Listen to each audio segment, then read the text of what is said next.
whatever the game's giving me is what we're doing. Yeah. Problem is Reese is going to try and take me to the first corner. Yeah. Oh my word, that was a quick start. No, I wasn't either. My game didn't put me into gear.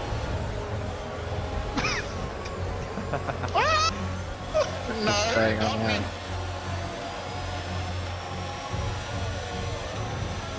Oh my god, all the cars are making this so difficult. I can just imagine the carnage behind me. Oh, it's disaster back here. Oh, who was that? Getting barging my way up the field, yeah. Oh, I've got. Oh god, I've got a caution. Problem is you're going to get penalties for doing so. That's the problem with it. Yeah. First. Like William Nicol on a 7:30 a.m. Have I got a corner cutting thing when I was bounced off the wall? Honestly, this game.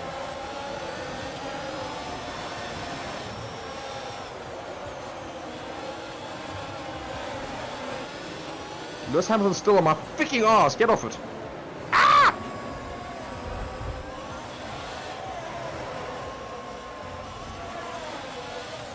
Oh, fuck. There's a whole bunch of cars in the way. Oh!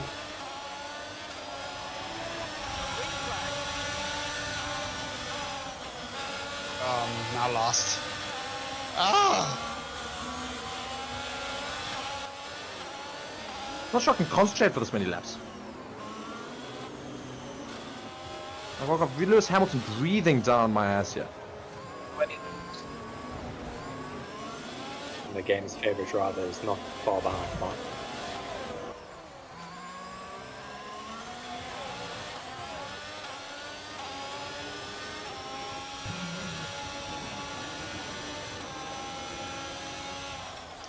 Span out, so now I'm like miles behind everyone.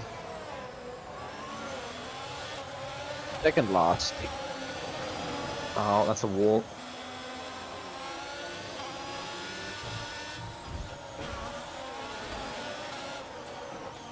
Oh, I hit the wall so badly in the final corner. Yo, I timed it so badly.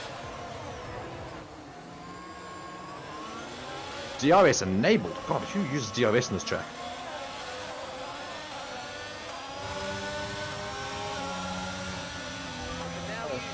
Dude, all you have to do is just sit your car in the middle of the track. They can't overtake you. It's fine. I can't. I can't, if I'm honest, because like you're too far down to see. Being quite genuine, I only go down to 5th. I can't see what's happening after that. Well, I have noticed that because like it's just the 5 cars at the front here, and there's nobody. Like there's a big gap before the next bunch. Keep going there, James. Loving your work. Keep it up, James, because I'm way behind.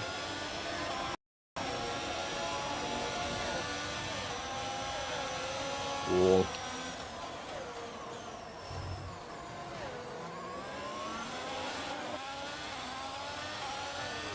Oh, my tires are losing it. Oh my word, I took that so late. Oh, I'm into the wall. Hamilton's trying to take me.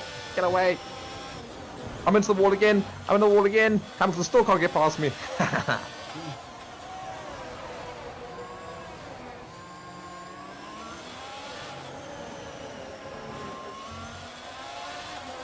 It's gonna take me again. No, no, no, no. I crashed. Fucking. Oh god, these walls are hard.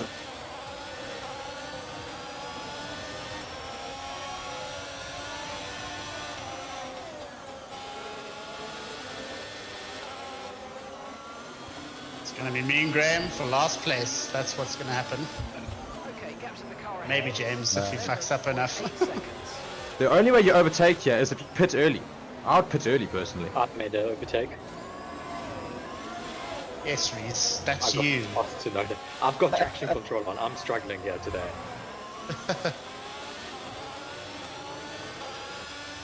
What?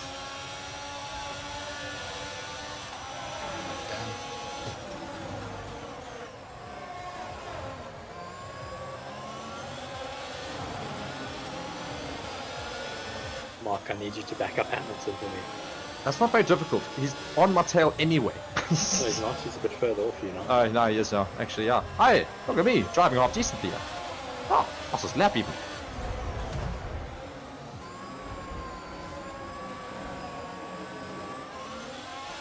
Oh shit! What's going on over here? Oh, Oh, Jazz losing all his positions now. Graham. That was cheeky. That was cheeky. Can't yeah. overtake. You can't overtake on a yellow flag. At the moment, the car behind is lapping faster than us by around a second. Oi, oi, oi! Who's this? Fuck.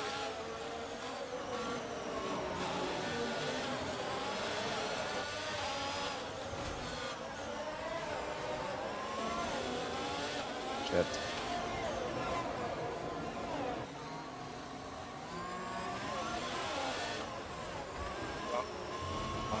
Get up, mate. Hello, Mark. Yes, Ryan, you're right on my tail, yeah. Oh my god. Thing is, we still gotta get past me, and that's gonna be damn difficult when I weep all over the place. And not on purpose.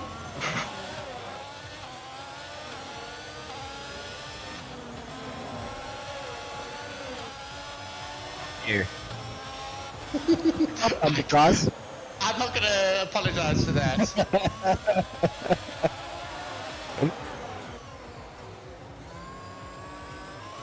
Oh! Corner cutting. Oh, that was good.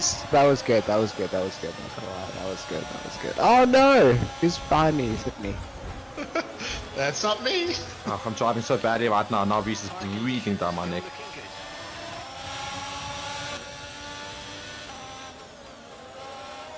One of the cars will go out. Oh, what? Oh. And the gap to the car in front is I already got 4.8 penalties, so. seconds. What's up, Jeff? Well, Ow.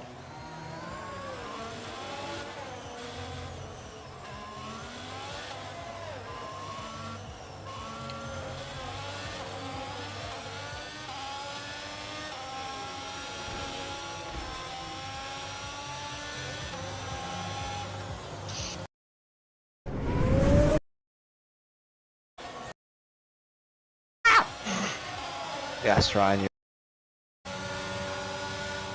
And the gap to the car in front is I already got 4.8 penalties, so. seconds. What's up, Jeff? Well, Ow.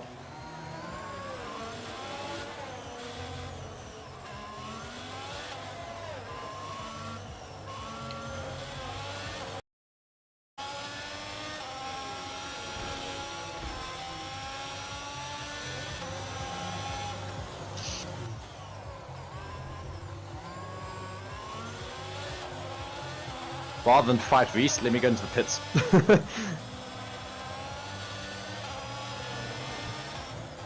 I'm in the pits. my bad.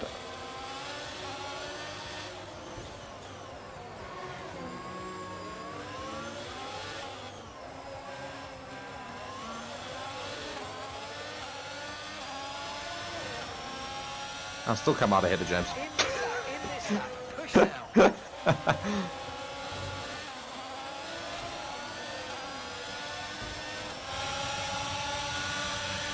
Out.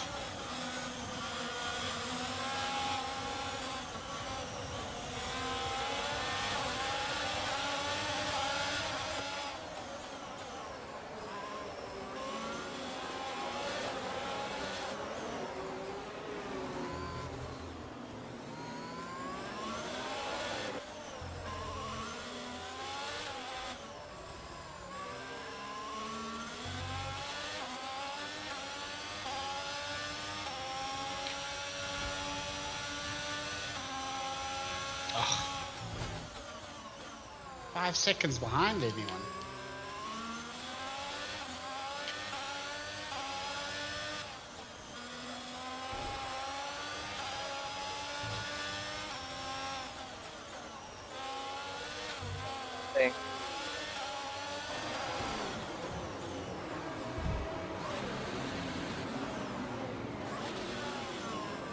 James is dropping very quickly.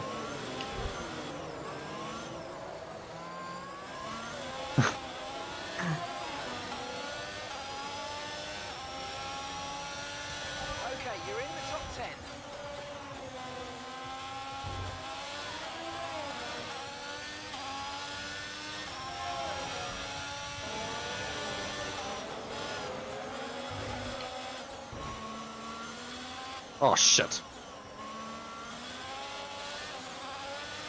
Come on, me.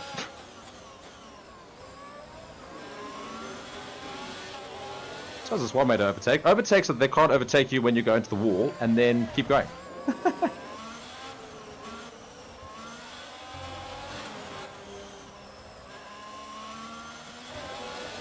I feel like Reese with traction control is loving life right now. No, I'm still struggling. He says in first. Joystick button keeps moving. What? Did you get a penalty? I've got one. In the middle of the thing here. God, my car would be so totaled by now if this was real. If we were playing with Oh, yeah. damage. How long did your pit stop Oh! Shit. Not too long.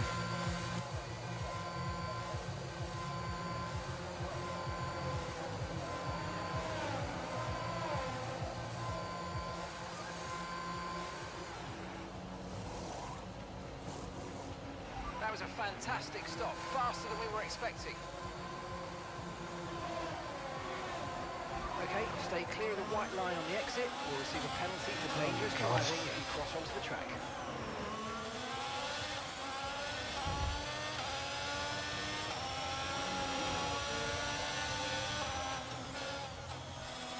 I'm behind you.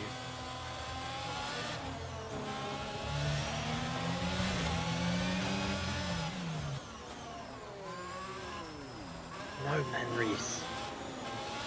Sue. I made a big mistake, so if you're making mistakes, that works for me, because then I can catch up. I made a mistake as I'm about to go into the pits. Can I capitalize? Can I come out ahead of DVs? You will. As I'm coming in. Oh, jeez, like. How times do I want to hit the freaking things? Damn it, damn it, damn it. If I hadn't made that mistake, I would have stayed ahead.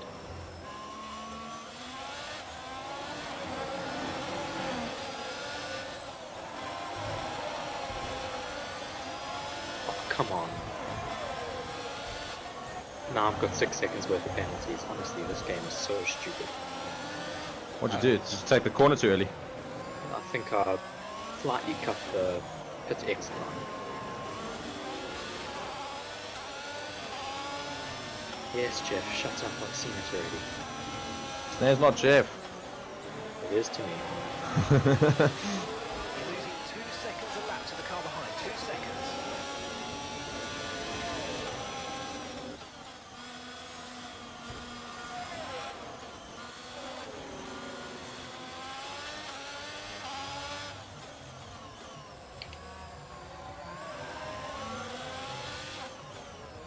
Okay, so the gap to the car behind is Mark, 5.2 who's seconds. got I'm not brave enough to do Jump that. ahead. Oh, jeez, like, I've just properly lost my tyre there, basically. It's right on my tail. May I?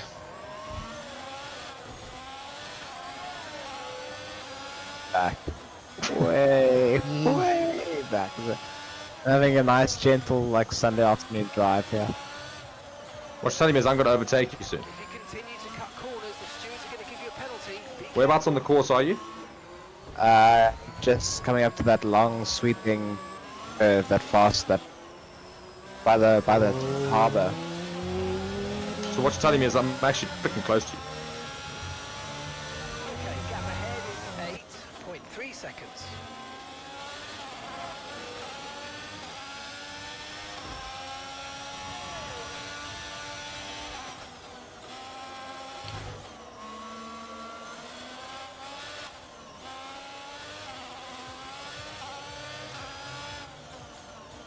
Rubbish.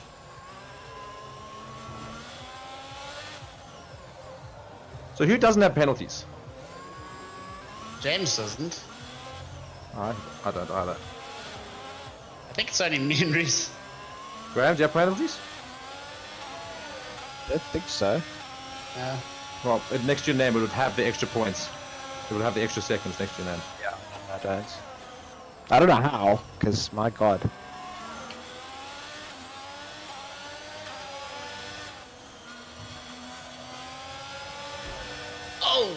shit. Ow.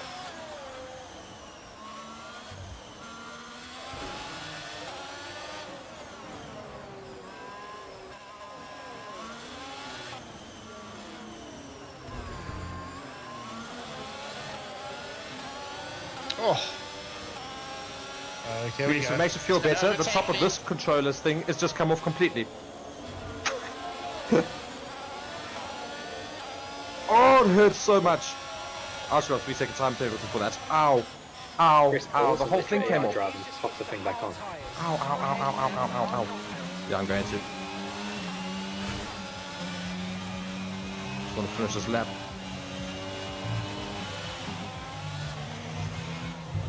Ow. Really hurts.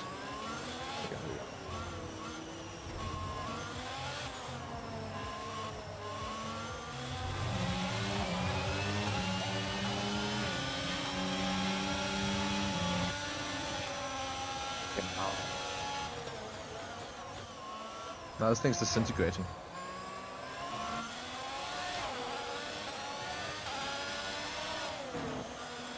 Ah, pointless. Launch is Have to still play with over us. 9 seconds ahead of me. We have to play through the pain, yeah. I'll just put on AI and let it and try fix it. I tried, it's disintegrated. It won't go back. As in, like, it won't fit because, like, the sides have completely come off. Shame. I'm gonna have another time penalty at this point in time.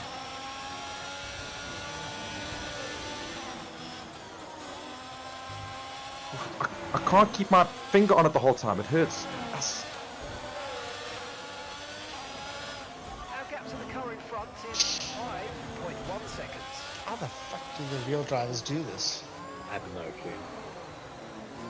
It's hard enough in the virtual world.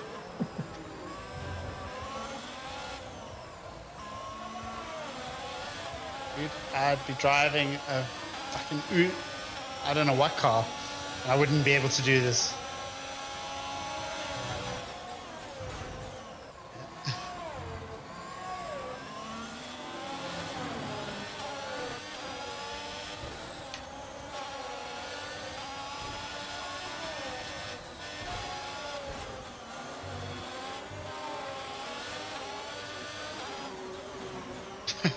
It's like bowling when you got the rails up. Yeah.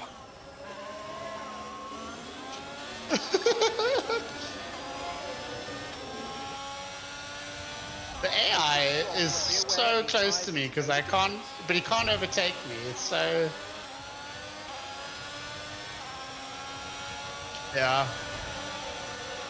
The best way to do it is to get on that hairpin, and you can actually crash into a wall there, it's fine, they won't overtake you. I discovered that. You're still well ahead, Mark. What is this AI doing? Are you kidding me?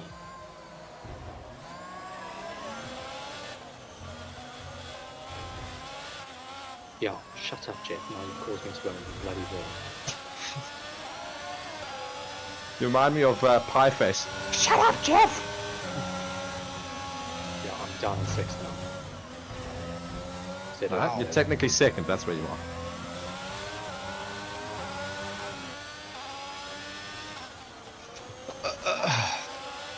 hate this game. So I only have corners on, and I can see the race line the whole time. Pretty much because it's all a corner.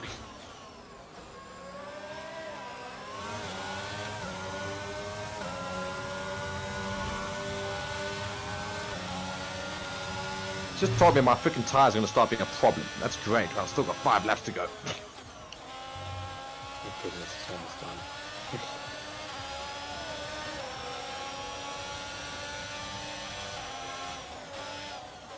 Should we force it? I'm Let's trying. force the safety car out of the end. Yeah. I tried. and I I'm got it. right behind you, James. Woo-hoo-hoo. Tsunoda's just bashed me out the way! Asshole. Yeah, Hamilton stopped. There we go. Should hopefully have a safety car here.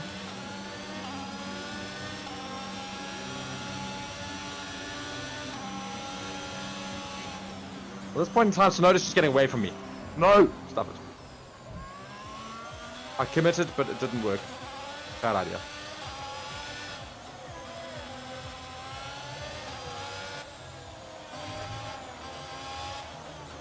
I bunched it a little bit more up for people, at least. Yellow flag. Oh, by the way, there's a pile up in the second to last corner.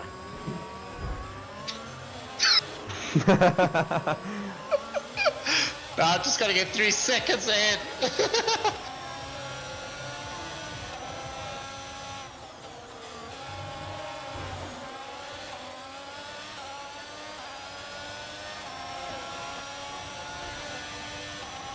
There I was trying to lead it, and Sonoda managed to get past me. Now Sonoda's going to win the race.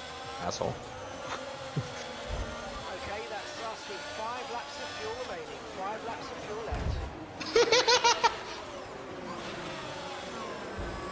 Yeah, you try to cut me off.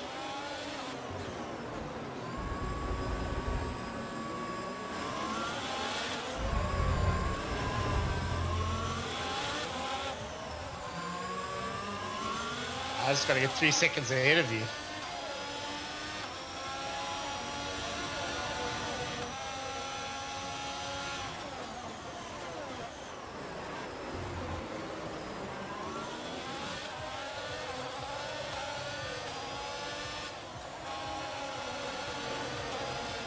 Okay, gap to the car ahead is 2.3 I think seconds. there's 3 laps left. Shush.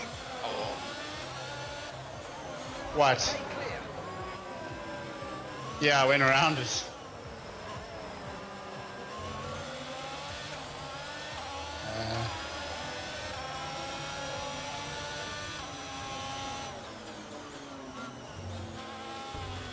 What makes you think that?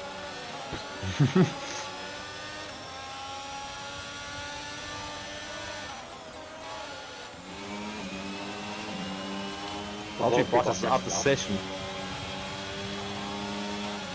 Which may be a safety car. Yeah, but point is now.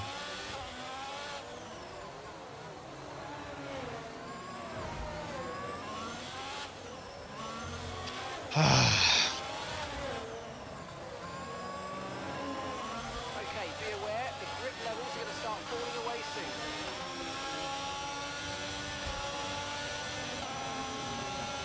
Graham's still down there in last place, like, yeah, I'm just chilling. I did pick up a 3-second penalty now. Hey! Hey, welcome. Hey. Welcome to the club, yeah. You're just sightseeing. Monaco's Now a how you not beautiful got a place. penalty? Like, you should have the most penalties out of all us.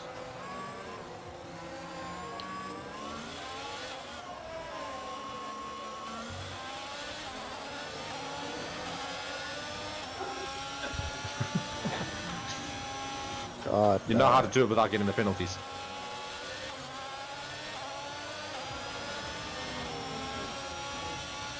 Teach me your ways, please, James.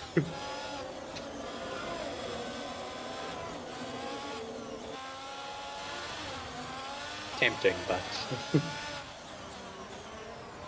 I think I'll pass. Oh, jeez, like, just nailed that wall.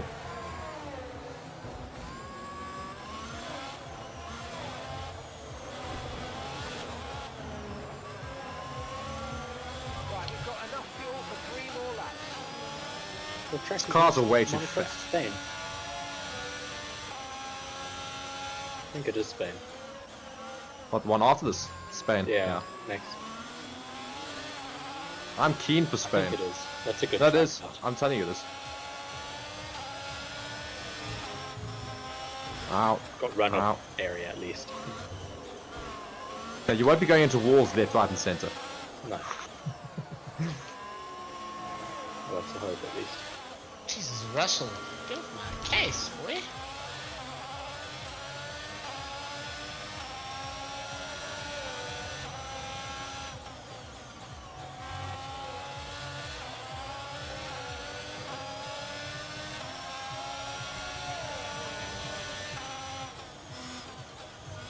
Oh, great, my tires have just come up now and they've thrown me off because it's saying my tires are really bad.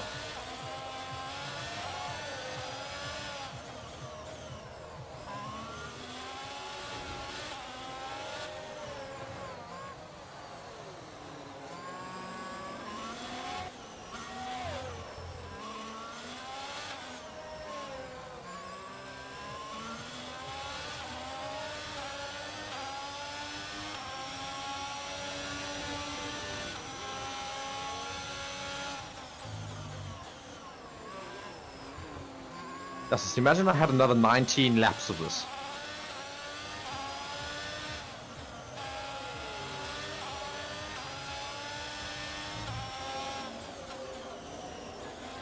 Oh no! Oh no! Has he stuffed it up on the last lap? Russell. Now I need to fucking leg. Okay, this is your final lap. Final lap of the race.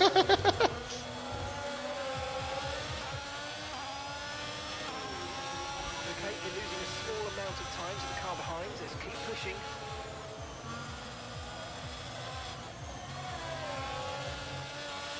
Ha And gap to the car in front is 4.4 seconds. You get in front of these AIs and then you get good.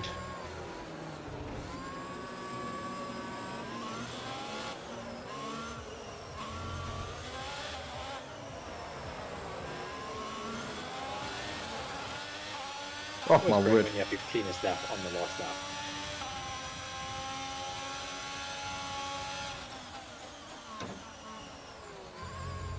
Oh well. I Well don't think done, I've you. done a clean lap. Okay, we've only got 1 lap of fuel remaining. Tina Turner's dad. Oh, Yeah. how have you got time to check your phone? I'm done. Oh.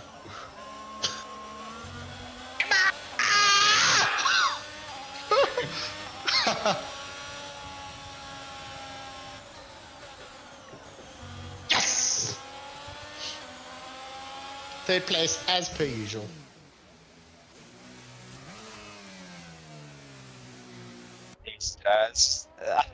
Crash, like, there's one corner that's got me like fucking almost every fucking lap.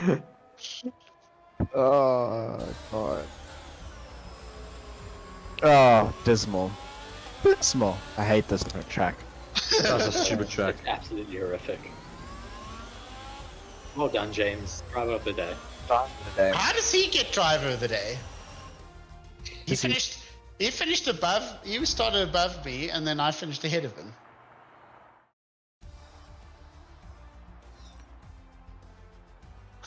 Go I away, don't you. like these lies.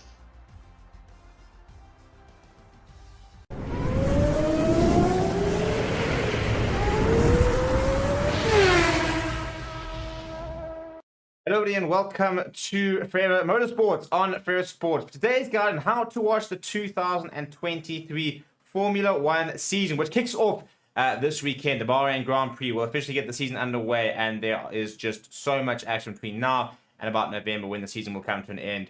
Just races all around the world, more sprints, more races, a busier season than ever, and yeah, I think it's going to be a very interesting season to see exactly if Red Bull can continue to sort of assert their dominance, if we're going to see Mercedes coming back, what are we going to see? And the question is, how can you watch all the action throughout the season? Now, the first things first is that we will do videos for every single Grand Prix. We will do videos on how to watch that particular Grand Prix on a free-to-air broadcaster. Which means that as long as you subscribe to the channel and you monitor us, you'll be able to sort of find out how to watch every single race on a free-to-air broadcaster. And so make sure you subscribe to the channel for that. Now, to be able to do that, though, however, there are very different broadcasters from around the world. So what you're going to do is you're going to get yourself a VPN. I recommend using ExpressVPN because we've tried and tested it and it just works. So what you're going to do, link in the description, get ExpressVPN, get yourself that year subscription as well. If you sign up for a year subscription, you'll actually get an extra 3 months for free, which means you'll be able to start watching from this weekend and it'll cover you up to about June next year. And you're going to install ExpressVPN and it's going to come up something like that. And you think if you click on the right hand side there, you're then going to get these this pop up, and those are all the locations of all the various places where you can connect to sort of servers. And what it does, it kind of geolocates your device. So for example, for Bahrain, there are free-to-air broadcasts in Belgium as well as in Austria. So you connect to those locations and you go to those sites. But if you totally wanted to watch the entire season, my recommendation would be to get F1 TV Pro. Now, it is only available in certain locations, that being the US, the Netherlands, Sweden, I think Spain, Germany.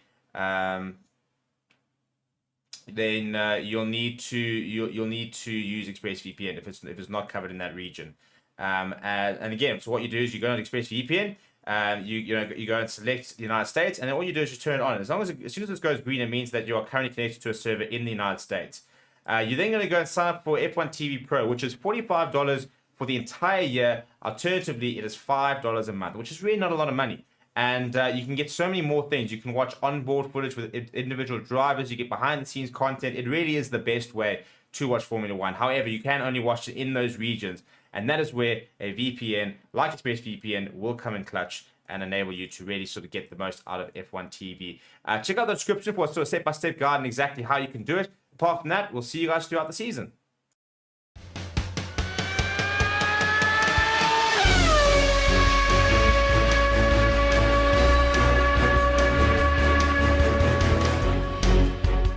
Hello everybody and welcome to Forever Motorsports on Forever Sports. The Monaco Grand Prix is upon us. Reese is joining me here as we're going to go and look at all the various things leading into the weekend. Of course, Red Bull leading the Constructors' Championships and the Drivers' Championships with Perez and Verstappen. Lots of things could happen this week in terms of points. It all comes down to qualifying, of course, in Monaco. Monaco, not the most exciting racetrack, but certainly one of the most historic, if not the most historic, in the world. Reese, your thoughts heading into the brilliant challenge, I suppose, in terms of a time trial, that is Monaco. Yes, well, Monaco is, of course, a very, very special race weekend on our calendar. It is such a spectacle. We have so many big Formula One fans, as well as a lot of celebrities that come to watch in Monaco. It is, as you say, not the most exciting race in terms of racing. It is just pretty much a time trial, with a lot of the race results being taken from qualifying the day before, as the track is just so narrow, and it is, with these new cars, pretty much impossible to overtake here. Yeah, and I mean, we've just got a few facts, of course, that we're going to go through for Monaco going into this weekend, but just some did you knows and things like that, and then, of course, looking at the news heading straight into the Monaco weekend, such as Lewis Hamilton potentially going to Ferrari in the coming years as a replacement there in that Ferrari seat.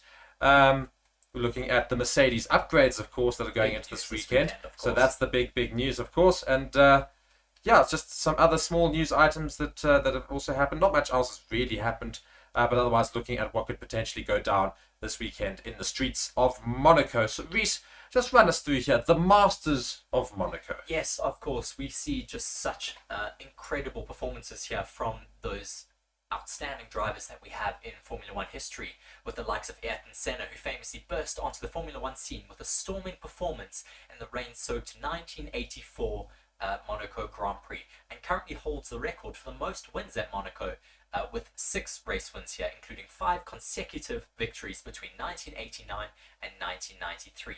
Graham Hill then, next on the list, took 5 of his 14 Formula One wins on the streets of Monaco between 1963 and 1969.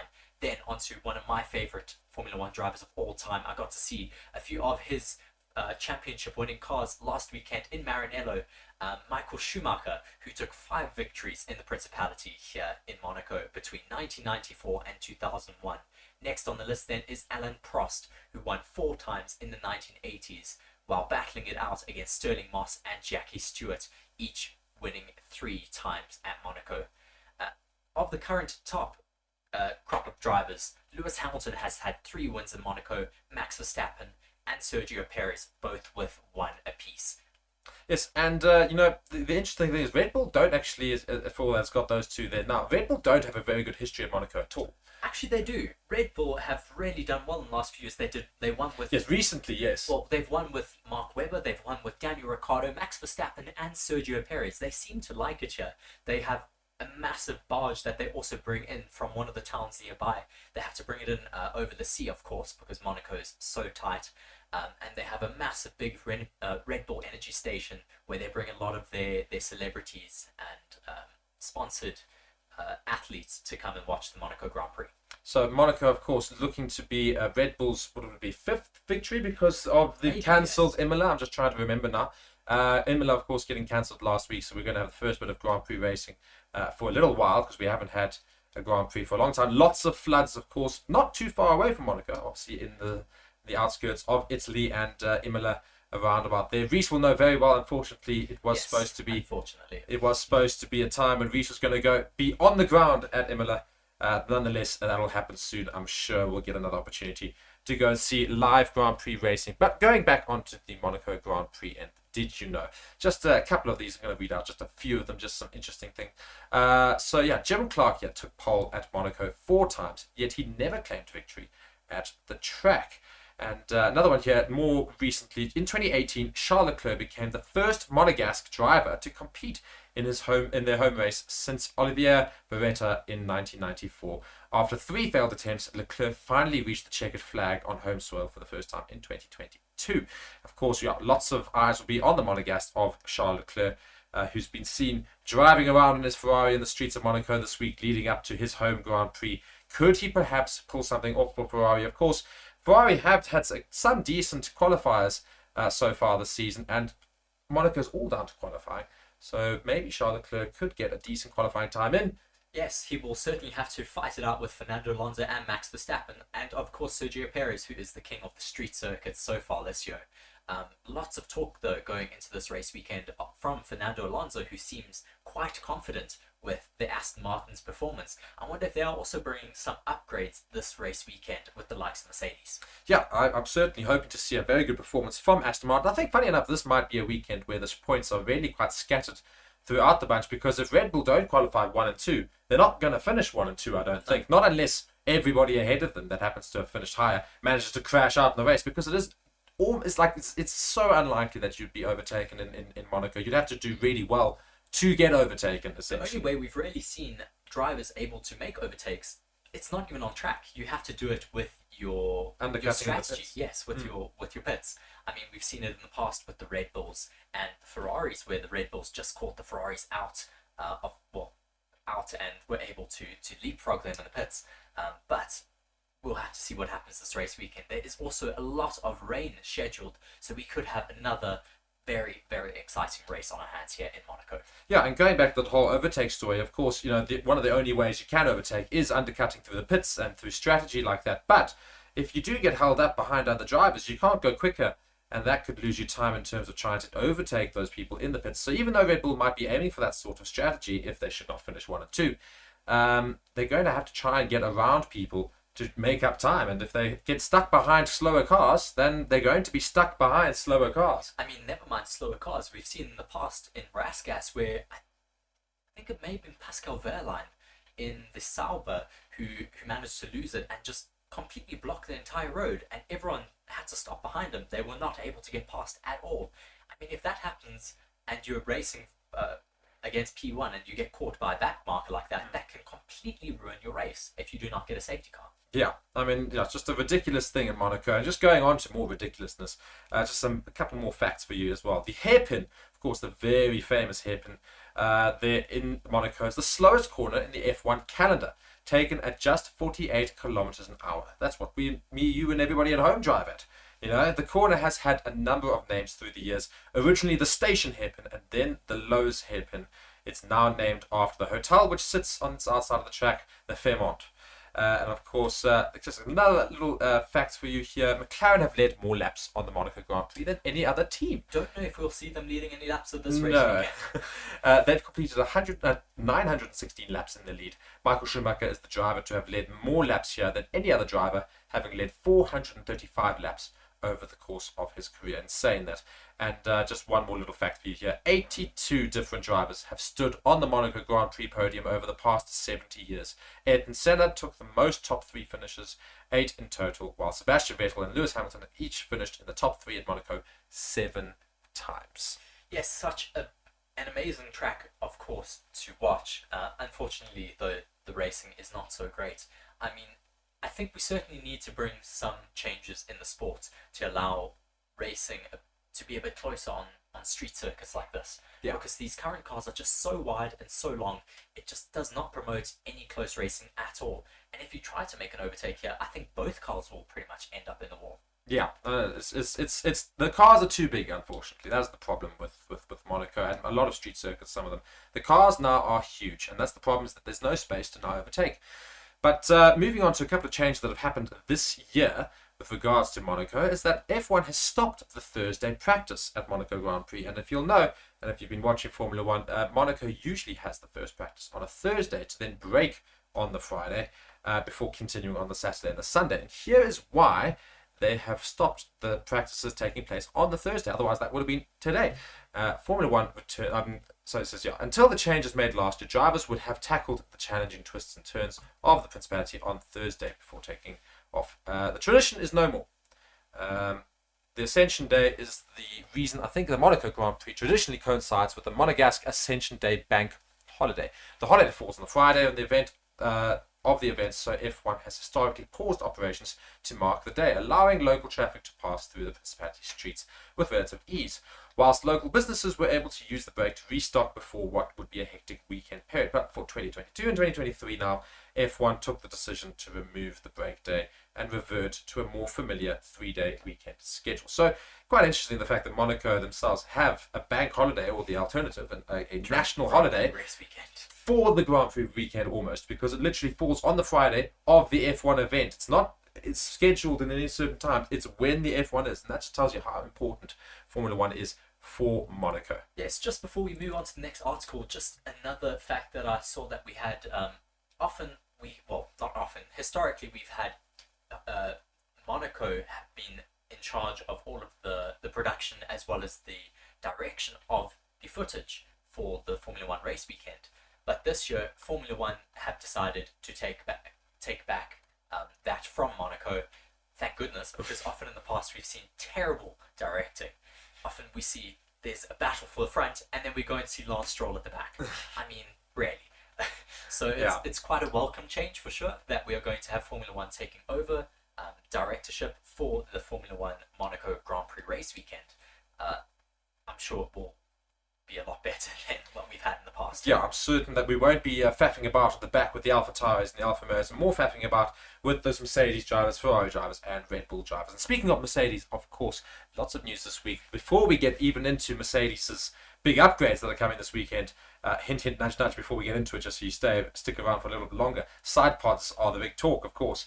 But the other big talk in Mercedes is that of Lewis Hamilton and his potentially going to Ferrari. What do you know about this, Reese? Well, I can pretty much shoot this down almost immediately, but I will wait for that for a few minutes. But there's been a lot of talk, of course. It is that time of the season where we have silly season pretty much taking over, where drivers' contracts are coming to the end at the end of 2020. Well, what are we in now? 2023. Yes, so Lewis Hamilton's contract comes to an end at the end of this year. So, of course, there are going to be a lot of rumours, as per usual, when you have such a high caliber driver coming to the end of his contract. But there's been a lot of talk about Ferrari wanting to sign Lewis Hamilton. Of course, I'm sure Lewis would prefer to stay with Mercedes if they can get to the bottom of their issues with their zero side pod car, or, as we'll talk about later, a side pod car. But the biggest part of the rumours of him going to Ferrari is the fact that they are reportedly going to offer him £40 million a year to race in the red Ferrari seat. Yeah, I mean, it's. I know it's all ridiculous talk, but at the end of the day, it's not abnormal for Ferrari to go and do this sort of thing, because we have seen Ferrari go and get great drivers near the end of their careers to come in and fill that spot. We saw that with Sebastian Vettel, of course. And the likes of, yes, Michael Schumacher wasn't at the end of his career, but was certainly there for many, many, many years. And they went and got back Kimi Raikkonen again as well, after having a great couple of seasons with them prior to that, many years before that. So they're not adverse to going and getting a seasoned professional back in for a couple of seasons. So it wouldn't be unlike Ferrari. It certainly worked for them in the past with Michael Schumacher. Of course, he wasn't as seasoned back then, but he was in Benetton. He won his first championship with them. He could have stayed on and won more championships with them, but Michael decided to go across to Ferrari and give himself a bit of a challenge. Maybe that is what Hamilton is looking for at the moment. A bit of a challenge to build up a team from not necessarily race wins. I mean, Ferrari are able to win races, but maybe just to structure the team a bit better and allow them to, for him to tell them where they need to make changes. Of course, they've got Fred Vasseur, their new team principal, who has come out already and said all of this is just as it seems. It's just rumors. They haven't had any contract talks with Hamilton or his management so far. But as we know in Formula One, where there's smoke, there's often fire.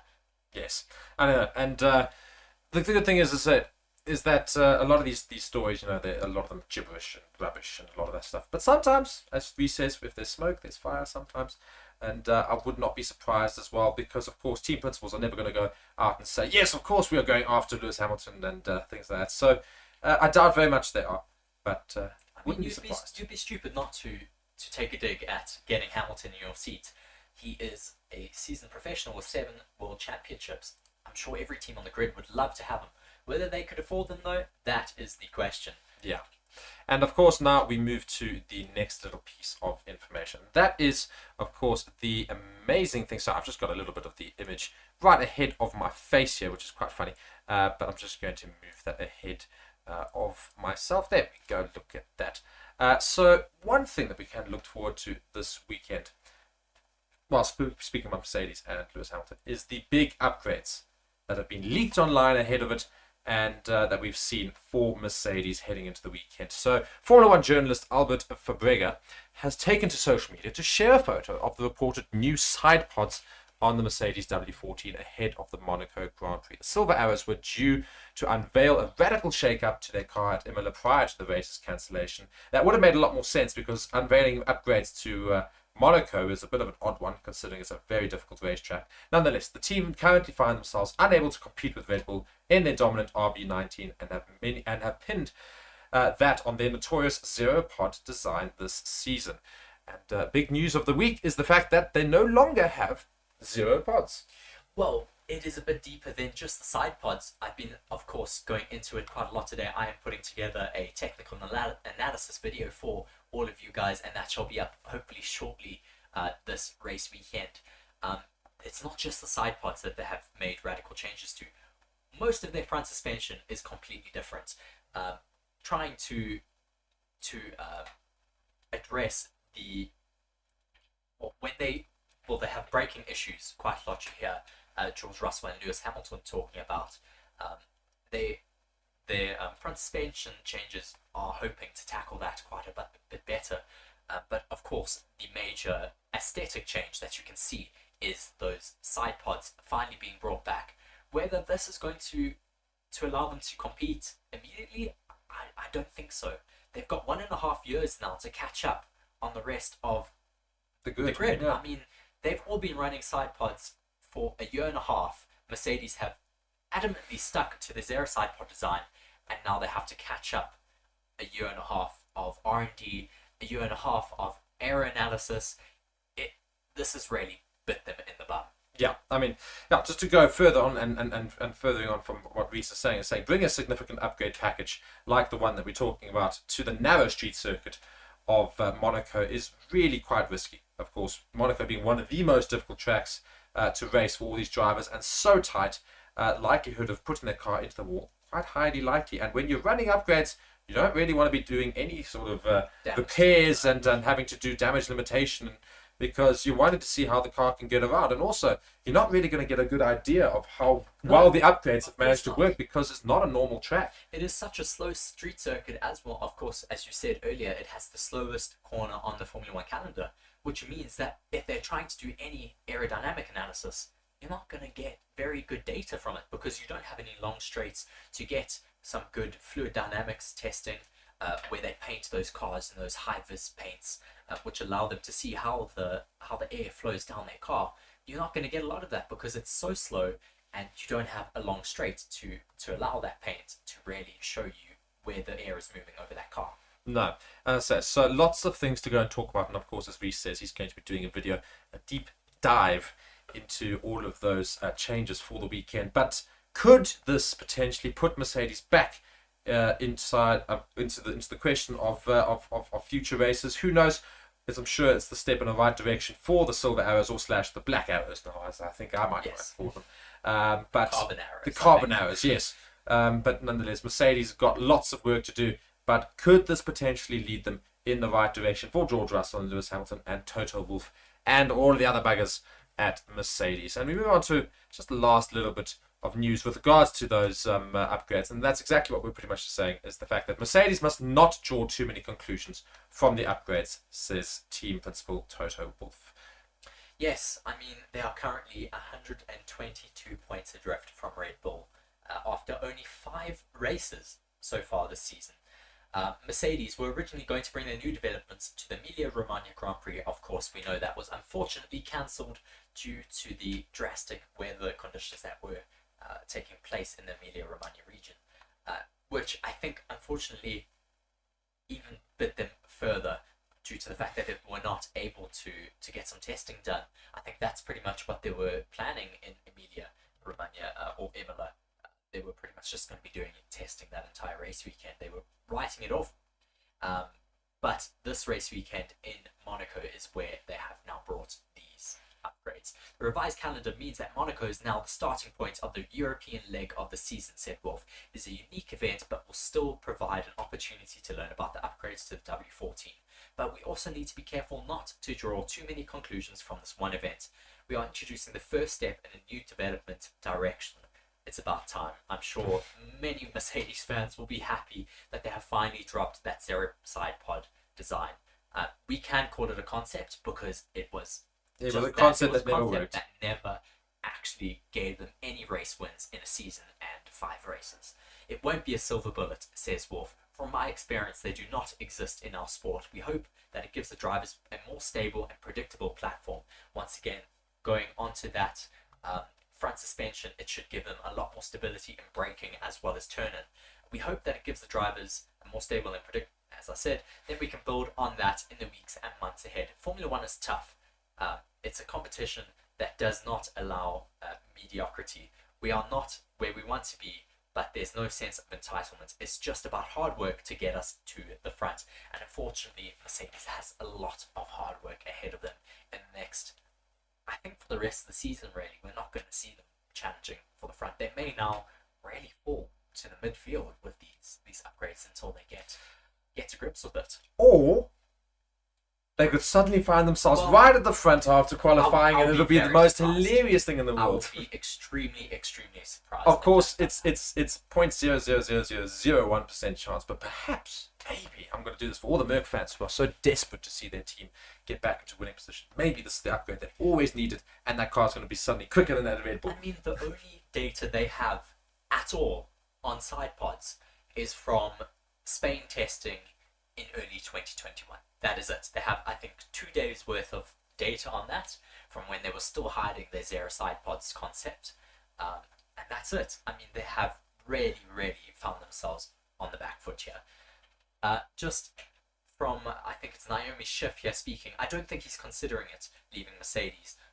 Talking about Lewis Hamilton with the Ferrari contract negotiations. But if these upgrades do not live up to what Mercedes are hoping that they will, and potentially, let's talk about next season, and they start poorly again, then he will be considering it in what manner he wants to end his Formula One career. Of course, that is, I mean, you have to give it to Hamilton. He has had a stellar career up until this point. You don't want to end up finishing your career being in the back. I mean, you want to be still challenging for races. Last year was his first season in Formula One where he hasn't won a race. I mean, he will be fuming about that, I'm sure. Yeah. As I say, this is all in anticipation of the Monaco Grand Prix. So, lots and lots of things to look forward to, of course, in what is arguably the most dire race to watch, but the most famous and most luxurious event, I'd almost say, in the world calendar for any sport. It is, of course, Monaco Grand Prix in Formula One. Just quickly going into this weekend, of course, we're looking at the driver standings here. We've got Max Verstappen in first place, Sergio Perez in second, Fernando Alonso in third. That little friend that's always there, the third wheel, that is Fernando Alonso. Lewis Hamilton, however, in that Mercedes, is currently sitting fourth. Carlos Sainz in fifth, George Russell in sixth, and the Monegasque of Charles Leclerc in seventh, with the following Aston Martin, Lance Stroll in eighth. Can any of those teams manage to get something up on those 2 Red Bulls? Up at number 1, of course, Red Bull still leading the Constructors' Championship by a hell of a long way already. And other teams to sort of look out for, of course, Alpine racing in what is almost a home but not quite a home Grand Prix. Of course, Monaco in between Italy and France, so almost home for Alpine. Alfa Romeo as well will be looking to try and have a decent few fans there, hopefully supporting Valtteri Bottas and Guan Yu Zhou. Oscar Piastri in the McLaren and Lando Norris in the McLaren will be needing to try and do something this weekend to sort of get their season back on track. Yes, just touching on the McLaren, they also have brought in a special livery for this race weekend. We saw them doing it. You snigger, but yes. They have brought in a Triple Crown livery, just paying homage to their, I think it was a Indy 500 win, Le Mans win, as well as a Monaco Grand Prix win. So they have a black nose on their car, a white central part, and then orange at the back. A lot of people saying it looks like a cigarette, but it is a welcome change, at least to McLaren. I'm sure fans will be excited about the livery, but will we be seeing much of it? I don't think so down in P18. And Well, you know, P19. maybe with less orange paint, it might be a slightly lighter, because, you know, white paint is lighter than darker paint. So, you know, it's a little bit more white. I So still maybe don't that's think all the it's pace gonna- they need. I still don't think it's going to fix McLaren's No, woes, not at all. And of course, other teams that are in trouble at the moment: Haas, AlphaTauri, and Williams. So could those teams do something in the midfield? This is all in anticipation of the Monaco Grand Prix. Guys, thank you so much for watching Forever Motorsports going into this weekend. Big weekend. Reese, thank you so much for being here as well. I've been Mark. Reese has been Reese. You have been watching Forever Motorsports. Let's get into the Monaco Grand Prix. Cheerio.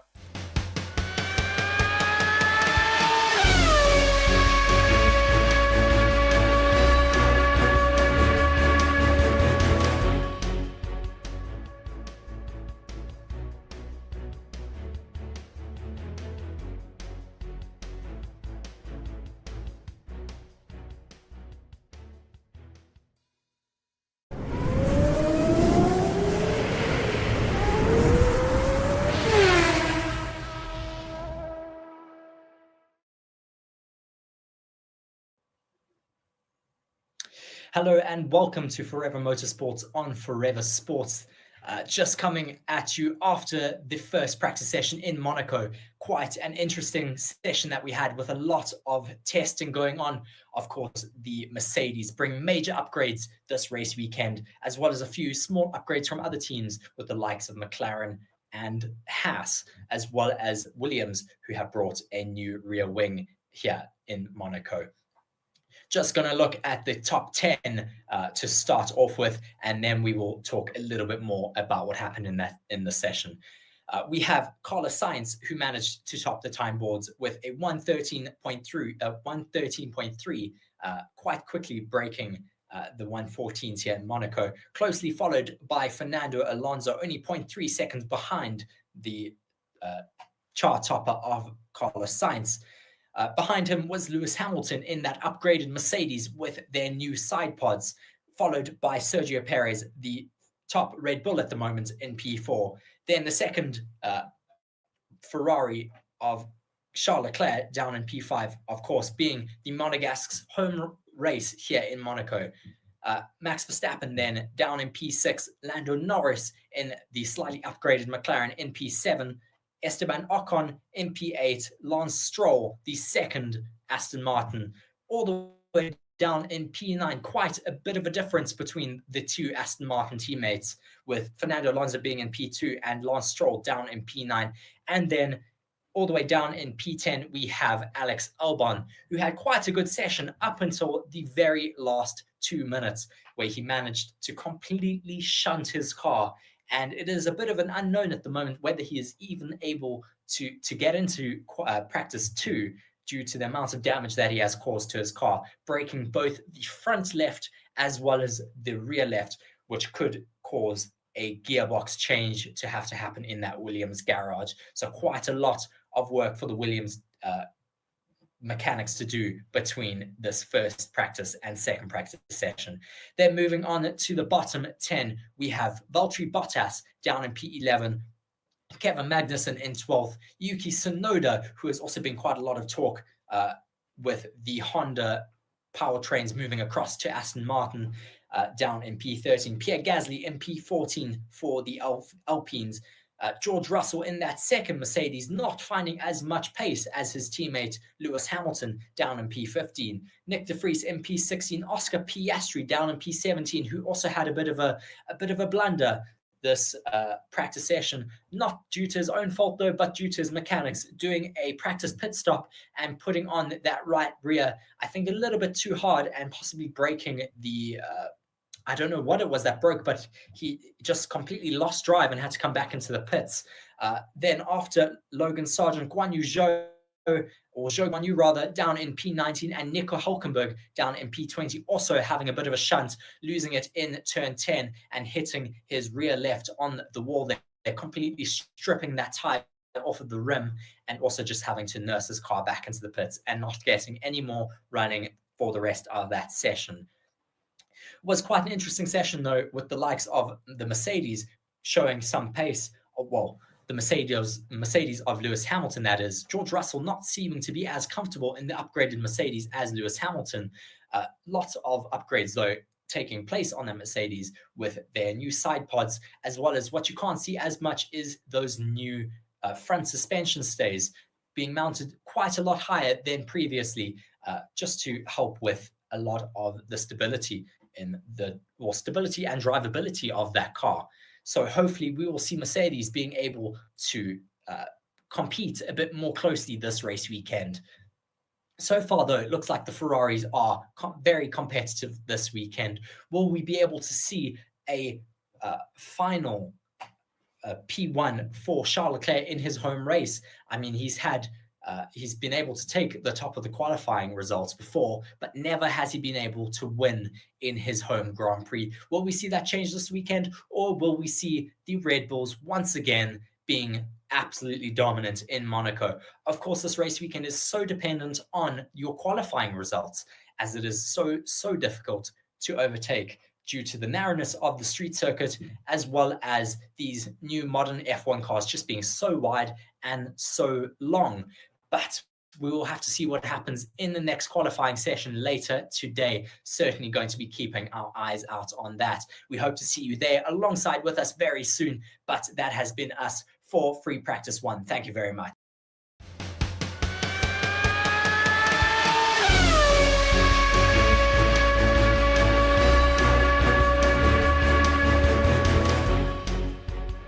Hello everybody and welcome to Forever Motorsports on Forever Sports. The Monaco Free Practice 2 session has just finished, and a very interesting session it was indeed.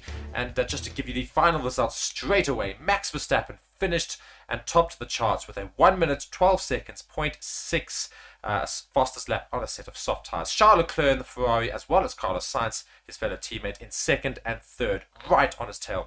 Carlos Sainz just 0.065 seconds behind Max Verstappen, and Carlos Sainz with a 1 minute 12 seconds 0.569, and notably also crashing out in the session at just about 15 minutes left to go, around 10 minutes left. Yeah. Yes, so a very good session for sure. Max Verstappen should be very happy at the end of that session after his woes in FP1. He was not so happy due to a lot of bottoming out on his car and a lot of bouncing on the rear end, but they seem to have been able to sort those issues for Free Practice 2. Max Verstappen then topping the timesheets by the end of that session with a 1:12.462 seconds.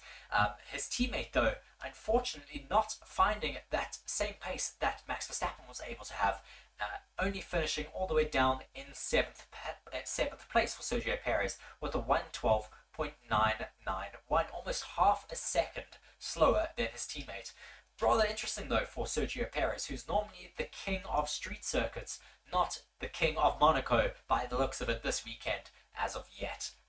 Indeed, and looking at the Mercedes cars, of course, that's where all the talk is for this weekend. We've got Lando Norris beating Lewis Hamilton, however, Lewis Hamilton only in 6th, so that McLaren managed to get quicker than the Mercedes, even with Mercedes' upgrades so far. So big news with regards to Lando Norris putting in the 5th fastest time.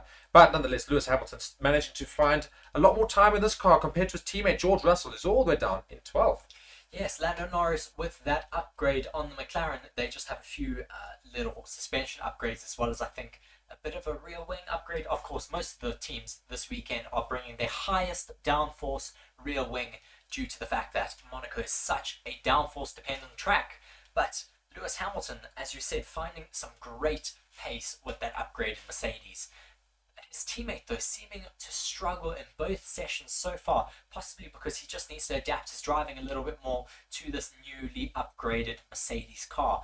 But George Russell all the way down in P12 with Hamilton up in P6. Yeah, and another talking point, of course, if we go and look at Aston Martin, we go and see Fernando Alonso, Mr. Consistent, who was third for most of that session and was pushed out right near the end by Charles Leclerc and Carlos Sainz before that little crash.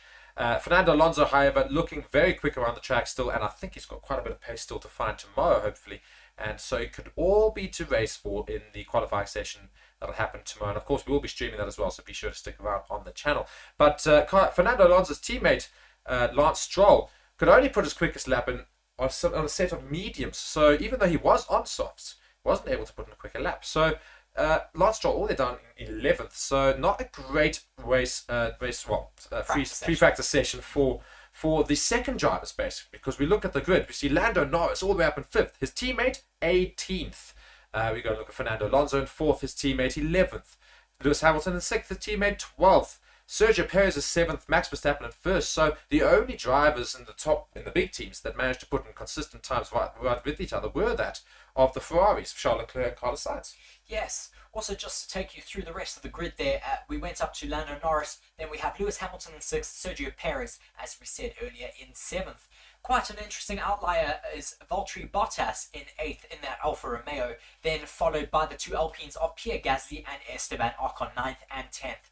Lance Stroll, as we said, in P11, quite a way off of his teammate, who's all the way up into 4th at the moment. George Russell, then the second Mercedes, certainly looking like that second Mercedes at the moment, all the way down in 12th. Guan Yu Zhou in P13 at the moment, very far off the pace as well of his teammate. Kevin Magnussen then, the first of the two Haas's, in 14th, and then 15th for Nico Hülkenberg. The Japanese driver Yuki Tsunoda down in 16th at the moment, with Nick de Vries closely behind in 17th. Oscar Piastri, then the second McLaren, also not looking like he's so comfortable at the moment in that McLaren car, which has been having trouble all year long so far, all the way down in 18th. Then Alex Albon, after his massive shunt in FP1, was able to get some running in FP2, but was only able to promote himself up into 19th place ahead of his teammate Logan Sargent. Once again, all the way down in P20. Sargent once again having a shocker of a race weekend. He just does not seem to find any pace. No, and I think his driver's seat might come into threat soon if these times don't start to improve. And I think, unfortunately for Williams so far, for the first couple of race weekends, everybody was impressed with how they were doing. They seem to have fallen right back into their spot at the very back of the grid. 19th and 20th after that free practice 2 session. But of course, we've got 2 more sessions before the race for these drivers to try and find some pace, and lots of pace still, I think, to be found on this track. Of course, going to be all to race for the qualifier tomorrow, but there is one practice session before that as well, and lots of other racing happening in Monaco this weekend. We've got F2 and F3 also taking part. So yeah, great way to stick around for the weekend, and be sure to stay on the channel Forever Motorsports, which is going to be found on Forever Sports. Reese, any other final comments from that second practice session? Well, not too much, of course. It's some good data for us to have a look at.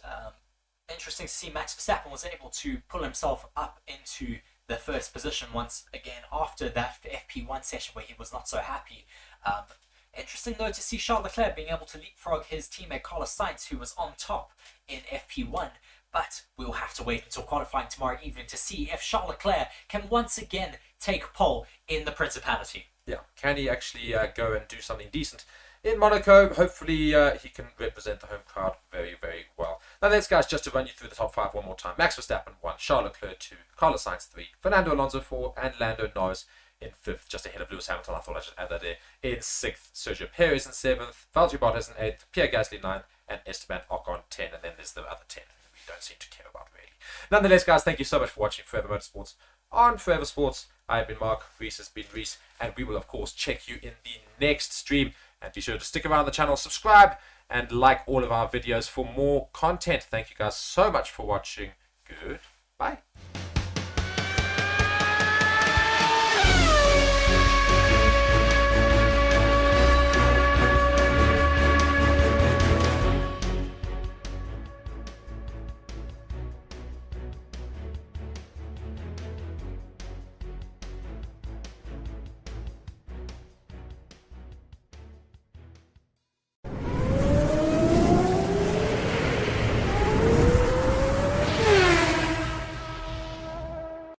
everybody, and welcome to Forever Motorsports on Forever Sports. Today's guide on how to watch the 2023 Formula One season, which kicks off this weekend. The Bahrain Grand Prix will officially get the season underway, and there is just so much action between now and about November when the season will come to an end.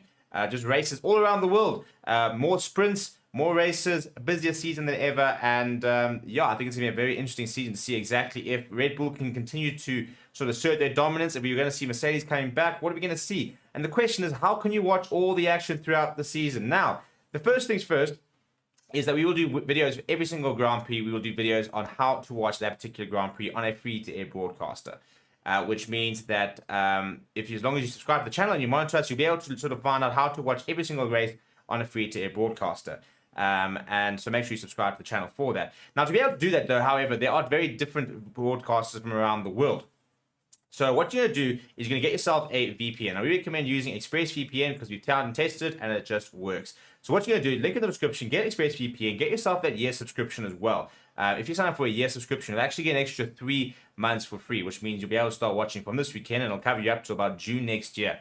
And you're going to install ExpressVPN, and it's going to come up something like that.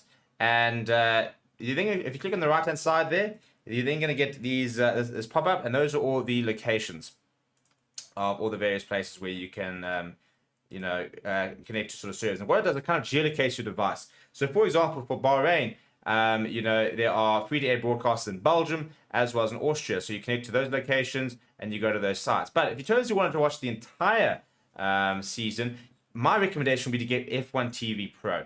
Now, it is only available in certain locations, that being the US, the Netherlands, Sweden, I think Spain, Germany.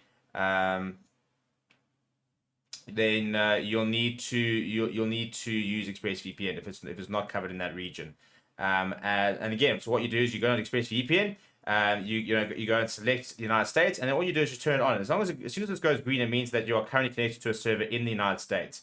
You're then going to go and sign up for F1 TV Pro, which is $45 for the entire year. Alternatively, it is $5 a month, which is really not a lot of money. And you can get so many more things. You can watch onboard footage with individual drivers. You get behind-the-scenes content. It really is the best way to watch Formula One. However, you can only watch it in those regions. And that is where a VPN, like ExpressVPN, will come in clutch and enable you to really sort of get the most out of F1 TV. Check out the description for a sort of step-by-step guide on exactly how you can do it. Apart from that, we'll see you guys throughout the season. Hello, everybody, and welcome to Forever Motorsports.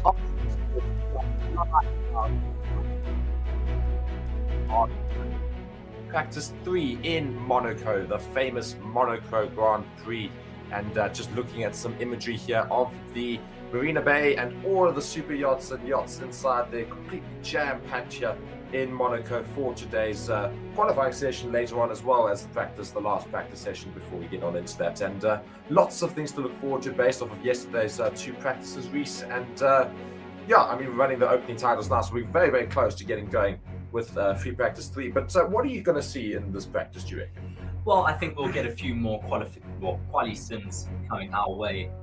As we saw yesterday, people running those soft tires. I think, though, as well, we'll get some race sims today from a couple of the drivers. So we'll get some medium and hard tire running, as well as possibly some soft tire running a bit later in the session. You were reading something interesting now, and I want to know if you think that this is genuinely what was happening. But you were saying that Red Bull now, if you look at their was the top speeds they were reaching, was not nearly the same as all the other races so far. So you reckon that they've tuned their engines down yesterday? Well, so far it does seem to be indicating towards them having turned down their engines up until now. Whether they're going to turn them up today, normally they install their race engine in FP3, or just before qualifying, normally around FP3 they do install that race engine. So it might just be that we're using an older engine that they had tuned down a little bit, not to have it blow or have any issues. And then today we should see that true potential of the Red Bull being released. Whether we will see that track record of a 1 minute 10 seconds being beaten this evening in qualifying, that is what we will have to see. The top speed at the circuit, though, 289 kilometers an hour, 19 turns, and an elevation of only 41 meters. Of course, we are right next to the ocean here, and it is not a very steep course The only climb is really up until that casino section, and then we go straight back down to the ocean level for the rest of the track. Yeah, and the softest possible tires are being used here, the C5, C4, and C3 tires on display, of course, here, and obviously for the teams to use this weekend. They are the softest version of the tires that Pirelli have allowed for this season. So yeah, it's all for grip, of course. This is Monaco, very, very twisty, windy, narrow track, and full downforce Very hot setups. though. Yes. It looks like we currently have 26 degrees air temperature, 44 degrees Celsius track temperature, and a humidity of 36%. So not the rain that we were expecting, but still a very good day to get some running out here on track. I don't think we'll see the soft tires being run just yet, as it is so hot. They will just get completely eaten away by the heat. We'll get some soft tire running maybe later in the session. Yes, and then we can just see the crowds here building very, very nicely. It's probably been the best crowds of the, I mean, granted, not the biggest crowds in terms of attendance-wise in Formula One this season so far, but probably the biggest crowds in terms of filling the stands and filling that Marina Bay. I mean, you know, so many people do happen to park their yachts off in Monaco, but I do think that they are the most full every year at this race weekend, and you can just see there's not a single spot available for any yacht to come and take a parking space anywhere. I mean, those people that you see there sitting on the banks, they're not even in any official grandstands. They're all just sitting on the side of the hill there. Normally, Formula One has often in the past blocked that off with shade cloths, so people who haven't bought tickets can't watch, but it looks like they are allowing them this year, as we see now Max Verstappen in his car getting all belted up, getting ready to get out on track. Not long until we get the green light for the session. 1 minute and 30 seconds left to go. Yeah, and of course, we're looking at the Drivers' Championship right now. We've got two Red Bulls, Max Verstappen and Sergio Perez, right in the lead. 119 points for Verstappen, 105 points for Perez. Only then 30 points behind that is Alonso in third for that Aston Martin. Hamilton currently in fourth. Now, Hamilton yesterday seemed to be doing a lot better with this new spec car. Yes, he certainly looked a lot more comfortable in this car, and I still do have that tech analysis video coming up. I might do it after the race weekend so we can have a little bit of a tech analysis between Miami and this race. But though already Hamilton looking a lot more comfortable than his teammate of George Russell, who seems to just be battling a little bit to get to grips with this new BB spec Mercedes. Yeah, I mean, George Russell didn't do very well yesterday at all in free practice 2, at least, coming only in 12th position in terms of fastest lap. And those laps, of course, were on soft tyre quali runs, basically. So not a great result there for George Russell. But, you know, maybe he gets to grips with it today. Maybe they were just trying some different things with his car and his setup just to get an understanding. But I suppose the one other thing we can talk about whilst looking in the garage right now of McLaren was Norris, who had a very decent couple of laps yesterday in free practice 2. Yes, Lando looked quite comfortable there, putting himself up into, I think it was, where did he finish there? I think it was Fifth position. Or fifth yesterday, sorry. He definitely had a good day out in the office, and yeah, that McLaren is looking a little bit more rapid with those new upgrades, as we now do have the green light here in Monaco. No cars coming out just yet, but I'm sure we will get some movement very shortly from the pit lane. Yeah, and just once again, looking at the incredible little city of Monaco. And it is very much a little city, tiniest, or one of the smallest countries in the world. And it is very much a city country and a principality, rather it is, Yes. led by the Prince of Monaco. And hopefully doing the Prince of Monaco proud will be Charles Leclerc, the Monegasque, the home driver here. Of course, he lives here, and everyone knows he drives around in that very, very beautiful 488 Ferrari, that matte black. And he's been driving around all week, and everyone's been anticipating, I'm sure, and probably wishing him all the best of luck for this weekend. And can he potentially pull something out of the hat and do well in qualifying later today? Well, we shall see. He has looked quite rapid all race weekend, but whether he can beat the likes of Max Verstappen and Sergio Perez, that is yet to be seen, of course. Of course, he will be wanting to have a good race weekend. He has never won a race here in Monaco. He's taken pole position in qualifying, but has been let down by by Ferrari in the past, and unfortunately has not secured that P1 spot. Certainly he will be wanting to do that this weekend in front of his home crowd. Of course, there are lots of drivers who do live in Monaco. We have Max Verstappen lives in Monaco. I think Daniel Ricciardo as well has a house in Monaco.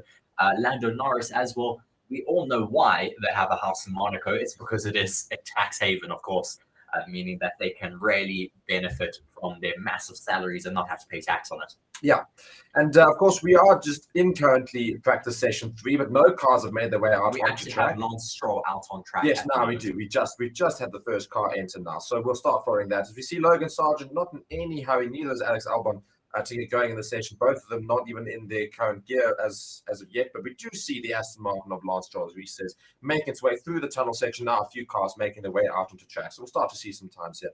I think they're also on medium tires perhaps here. Lance Stroll just coming out of that tunnel section there and just following out in this out lap. It might well just be a sighting lap, and we might dive straight back into the pits. But well, we'll be able to tell you that in about 20 seconds once he gets past Raskas, which is the next turn that he is approaching now. Coming through there, let's see if he does go back into the pits.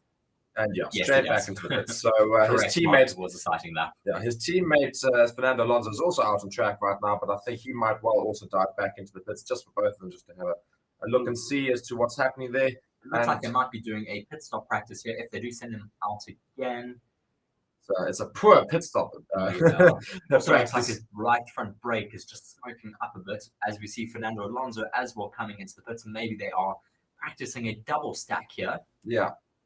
Let's see if their pit crew is still waiting there for Fernando. Yes, they are, and they're also putting him out on a new set of hards. Yeah. Sorry. So it looks like they sent them out on old mediums and then brought them in for a pit stop practice and sending them out on their actual running tires that they're going to do some practice on now. Yeah, we're following Nick de Vries here, who's obviously having a 6th race start this weekend. Didn't do too badly yesterday in terms of times, actually. He was doing all right for some of them, but still, again, another driver that everybody's looking at thinking, can we perhaps get some more performance out of you? We don't know yet.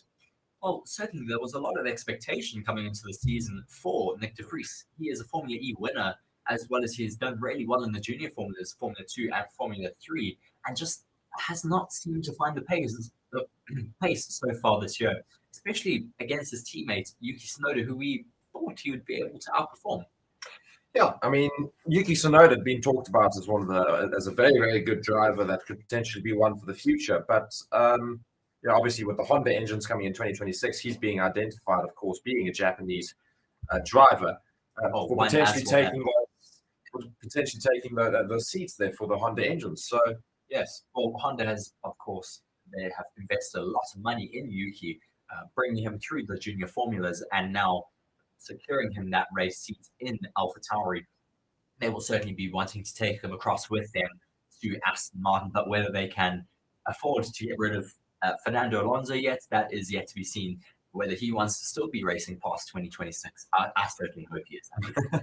Yeah, and we do have 2 timings on the board there. It's Stroll and Alonso, but don't take that timing seriously at all, of course. Way off the pace because they did go into the pits there and then came back out. So it's going to be including that entire little bit of a story. And they might well have just been warming up the tires before going around again. So we'll probably start to see some lap times get put in from all the... I say that everyone's dived back into the pits. So actually they just simply went into the pit practice and then went back in. So we do have the Red Bull of Sergio Perez though going out on track on a brand new set of softs. A bit earlier than I expected them to come out on softs in this session, as it is still so hot out there. But we may see Sergio Perez also just doing an installation lap and then coming back into the pits. We will let you know what happens. And we also have Ocon, yes, has also now joined. So, whether or not it's an installation, it's a bit of an odd one to do an installation lap on softs, but maybe just seeing what the grip levels are like around the track. Of course, we may have had a little bit of rain overnight, as we often have in Monaco, and that might have just greened up the track a little bit, as we see Charles Leclerc just giving a little wink there at the camera in front of him. Certainly a lot of expectation on him this race weekend from all of the Monegasque fans. I'm sure he will put a lot of pressure on himself, as well he often does. We see how he gets so upset with himself when he makes any sort of mistake out on track. Just needs to stop making mistakes then. And just following Sergio Perez coming around that very famous hairpin. And the slowest turn in Formula One, that of course. And just really riding the pavement there. I was going to say more the pavement because it pretty much is, It's, of course, Monaco street circuits where everybody would walk. Coming through the tunnel section now, no real pace happening right now. So he's driving around relatively slowly. Yes, just passing now the Yacht Club there next to the Marina Bay, now coming through that Marina Bay chicane and making his way up to the third and final sector now before he either comes back into the pits or starts a hot lap for us. We also have Gasly now out on track. Not too many other drivers, though, getting ready, as we've seen, just so far, Ocon, Perez, and Gasly out on track. Let's see if Sergio Perez does go back into the pits. No, he doesn't. He starts a lap now. Oh, so we're going to see a hot lap. So, yeah, we're actually going to have a decent time being put in here from Sergio Perez as he starts and he goes over the start-finish straight line. And VC will talk us through the lap. Yes, through turn one, looking a little bit of oversteer through there, just making a correction. So he might back off. He already has backed off. You can see he's not going. Or actually, it looks like he is still going, pushing, but that will have taken a few tenths out of his time. Coming now through the casino section, through turn 4, making his way down to the tricky braking section of turn 5, a fastest first sector for 20 seconds. Now coming through that Fairmont hairpin, formerly known as Lowe's hairpin, the slowest corner on track, as Mark did say. Now coming over the curbs there in turn 7, now through turn 8, where we've seen big crashes in the past, where we saw Sergio Perez crash last year in qualifying. Now coming, well, there's a car stopped there in the. You see that? I don't know if he stopped off very, very slow. I think that looked a bit tricky. Now coming through turn 10 and 11, the very tricky chicane section where we saw. Yes, there is. I told you. Yeah, it is stopped. It looks like we have Esteban Ocon stopped in the middle of the. Oh, right, he's got the car going now. He's managed to get it going. Just hear what he said there. Yeah, he's complaining that he has no power. Very, very interesting section, though, just stopping in. Very dangerous spot to stop in the middle of the tunnel there. I don't think he had a choice. To see that he is able to get that car back up and running. We have, though, stopped that time of, stopped following that lap time attempt. Yeah, Perez has gone over, and it's a 1:50.6. So not a bad time at all from Perez, especially seeing as the first lap that he's done in today and the first proper lap from any driver today. On a set of softs, of course. So 1:15.6, he might well have been doing that new tuned engine, as you say. You know, Reese reckons that Red Bull didn't have the engine actually. Well, they're still very slow compared to yesterday. So I'm just watching a replay now of Ocon. He seems to lose power already into turn. Yeah, coming back into that tunnel section, just seems to lose power as he's going in, going up the hill. He's just going, "Ooh, I'm not going to make it." Yeah, it looks like it's gone into limp mode, and he just has to put it into neutral. He tries to start the car again, and it just goes into anti-stall. Not looking promising so early on into the session for the Alpines. Yeah, so they're bringing his car back into the pits now, and I'm sure they're going to go and do an assessment and see what needs to happen. So we've got just over 50 minutes left of the session, so just under 10 minutes have gone so far, and we've only seen one real lap get put in, and that was by Sergio Perez. We currently do have Ocon's teammate Gasly doing a fast lap now. He's come through sector 1 and coming towards the end of sector 2 now, and he is also on softs and is only 0.4 seconds behind Perez. So coming to the last section now, Gasly might well put a time very close to Perez. So it'll be quite a good indicator to see the Alpines as he comes through the final couple of turns here before coming to the start-finish straight. Very, very tight little section. And now DRS wide open. So there's definitely a quality sim here. And a 1:16, I think it is. Also takes the fastest final sector there from Sergio Perez. Yeah, so 1:15.99 there from Gasly. So not a bad time at all. There should still be a lot of time to find here out on track at the moment. The track is still relatively green for the day. Green, of course, means that there's not a lot of rubber down out on track due to, of course, not a lot of running happening just yet. But as the drivers go around the track, more rubber gets laid down and the track just evolves and gets faster and faster. We did see, though, the fastest time from yesterday was a 1:12.6, I think it was, from Max Verstappen. So we still have quite a lot of time to make up, with the current fastest time being a 1:15.6, still 3 seconds off of Max's fastest time yesterday. Of course, we might not see times quite as close to that as it is midday in Monaco right now, whereas, of course, when it's cooler weather, you know, the cars do go around the track a lot faster.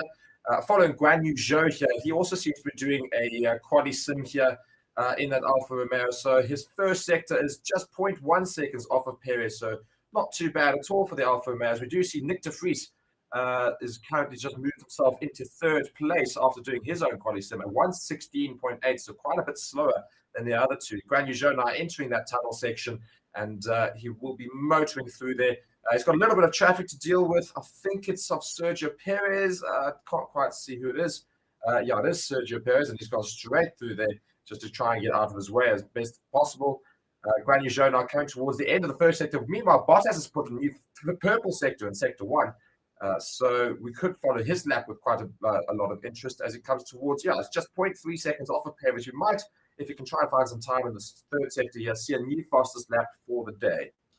Just looking at on Twitter at some news for this race weekend, we are getting new graphics going from FP3 onwards. We get a very, very cool graphic that tells us how close the drivers get to the wall by centimeters. So there's just a bit of a picture from Max Verstappen yesterday, just saying he is 1.2 centimeters away from the wall here in Monaco. It is incredible how precise these drivers are able to keep their cars and how close they are able to get to these walls without hitting it. Of course, we saw, unfortunately, Carlos Sainz just getting a little bit too close yesterday and just taking his car out of that FP2 session. Yeah, and just following that Bottas lap there, he was 0.3 seconds slower than Perez, but however has put himself into second. And we do see a lot of cars now making their way out into track, so we're going to start to see some new times here. We do see the Ferrari here of, I think that's Charles Leclerc. Yes, we have both Ferraris, though, out on track at the moment as he is just stopping to get out of the way of the, I think that is... There.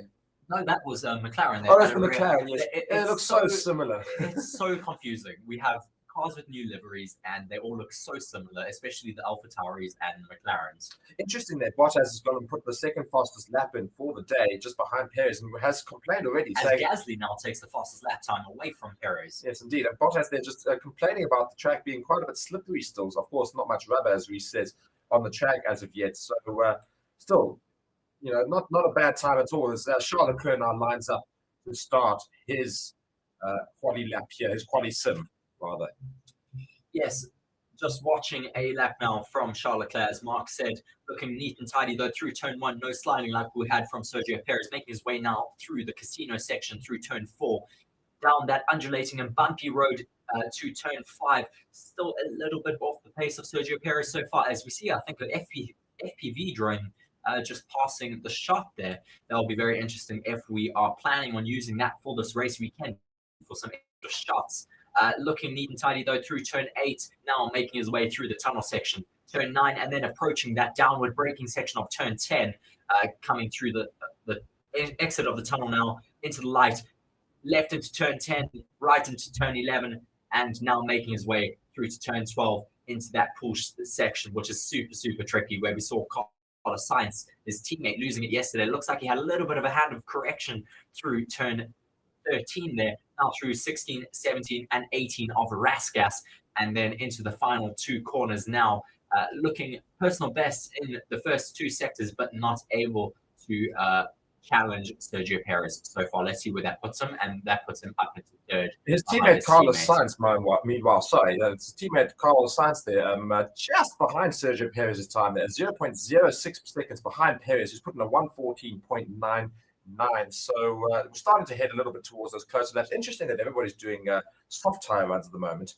Yes, certainly very interesting. It might be because they're wanting to just get their quali sims out of the way, as we have Lance Stroll on a rapid lap here, taking the fastest first sector, now coming through Rasgas, taking it nice and wide, having a little bit of a correction though out the exit there. Now turns 19 and 20, DRS wide open as he comes down that main straight, approaching the start-finish line, and that puts him up into a brilliant lap from Lance Stroll with a 1:15.0. Just 0.078 seconds behind Sergio Perez's fastest time at the moment. Could we have a 3-way scrap for pole here? Yeah, I mean, obviously these times are not quite indicative of where we are going to see qualifying later, but right now we do have times being put in very, very close to each other. I mean, even the Alfa Romeo of Bottas is only 0.29 seconds behind Perez at the moment, which obviously 15 minutes into the qualifying, into the practice session. But dear, that Ferrari was. Ferrari did not do very well to get out of the way there of that Williams there, so I don't think we're too chuffed about that. But just carrying on is the fact that the Alfa Romeo is much slower than those big name constructors there. So the fact that he's only 0.29 seconds off of Perez's time at the moment is saying that it's clearly showing how close the qualifying times could be later, and we could have some big surprises. Well, yes. We say that, but then Red Bull are just going to go find a handful of pace and just blow the rest of the competition out the water, unfortunately. As Norris now taking that front step with a 1:14.9.0085 ahead of Perez at the moment. Yeah, and that just speaks again to Norris's practice session yesterday. He finished in fifth as the fifth fastest driver. So, maybe that McLaren, well, of at least Norris, because Piastri didn't do particularly well, but at least Norris maybe finding that he understands the track very well. He should do, of course, does live there, as Reese has alluded to, but nonetheless, Norris and that McLaren try and sorry, I keep saying try, but nonetheless, hopefully he's going to show the McLaren can have a little bit of pace. I think Norris's experience, though, driving around Monaco on a normal day is a little bit different. He drives an old Fiat 500 that he has, and he quite loves that little car. And we often see him posting on his Instagram about it. But yes, great to see the McLaren of Norris finding some pace out here on track. And Alex Albon here going through sector 2, 0.7 seconds behind Norris. Stroll, meanwhile, started yet another fast lap here, and he's got a purple first sector. And let's see how he fares in sector 2 and sector 3. So now, of course, I'd say these are quali sims, but they're not really, because all of the drivers are staying out in these soft tires. So I think this might well be actually race sims and just showing how quick the cars are going around in these soft tires at the moment. Yes, they seem to be going for quite some time, as you said. So they could be on quite high fuel and just doing some race sims. I mean, the times would certainly make sense, but doing 114s compared to yesterday's 112s, as we have Sergio Perez setting a blistering first sector yet again. Will he be able to beat that lap time of Lando Norris? Lance Stroll now coming up to the finish line, and yes, Lance Stroll takes that top spot now, so the track is clearly evolving quite a lot, as well as all of the drivers are running down. Here in Monaco, and Christian Horner looking on there to Sergio Perez. Of course, his other driver, Max Verstappen, his main driver, not yet. He's nice start, I'll say that. So he has looks like start. he's at a hot lap right now, just watching from his point of view and in his visor cam. Great to watch just how bumpy it is out here on track, looking neat and tidy into turn 1. Not looking like he's having any steering or having to make any extra inputs on that wheel. Looking so smooth through there. It's incredible if you compare the onboard of Max Verstappen to the Mercedes. The Mercedes just have to make so many more corrections. Sebastian Vettel's team record. So that is what is in store for Max Verstappen if he is able to get another race win this weekend. So Max has taken the fastest 3 sectors so far. Will anyone else be able to compete with that time of Max at the moment, as we see quite a lot of traffic out on track? Let's see a replay from Charles Leclerc coming up into turn 16. Looking neat and tidy, but saying, can you let me know if I touched the wall into turn 14? I think I did a little bit, but because of the wall is soft, I cannot really tell. Oh, wow. Yeah, he does. He very gently. So slightly brushes it with his wheel, but that is all right, as long as he doesn't hit it too hard and damage his suspension like his teammate did yesterday.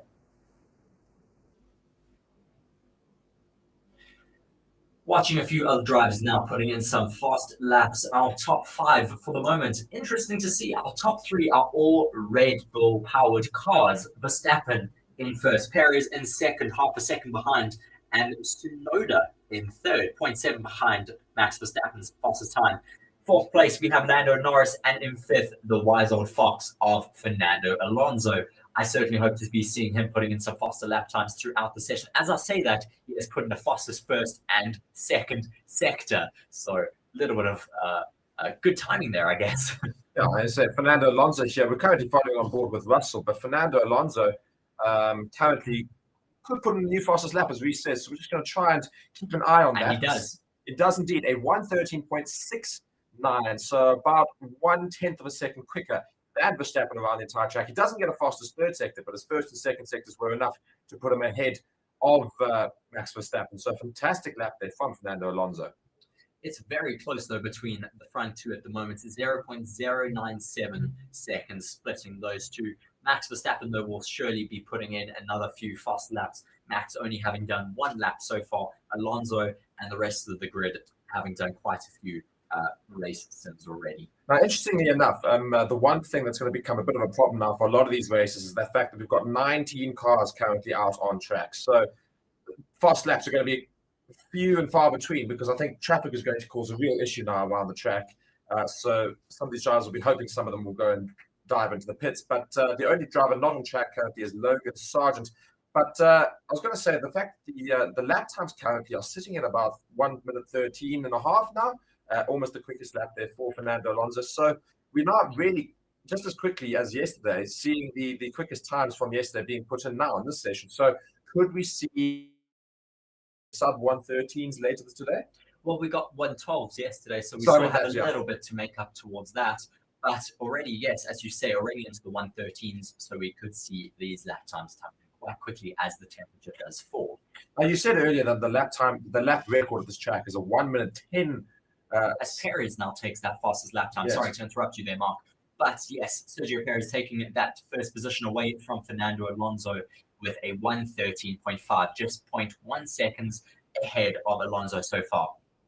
And I was just going to go back to saying, the lap record apparently is about a 1 minute 10 seconds. Yes, So, 1:10.11. so do you think that's going to be beaten this weekend? Because I actually don't think it is. It's a very fast lap time from Lewis Hamilton in the past. So we don't seem to be very close to that yet. If we get into the 111s in this session, maybe. But it doesn't look like it just yet. I always feel like the cars, I mean, because the lap records have been broken quite a lot this season so far from these new spec cars, of course.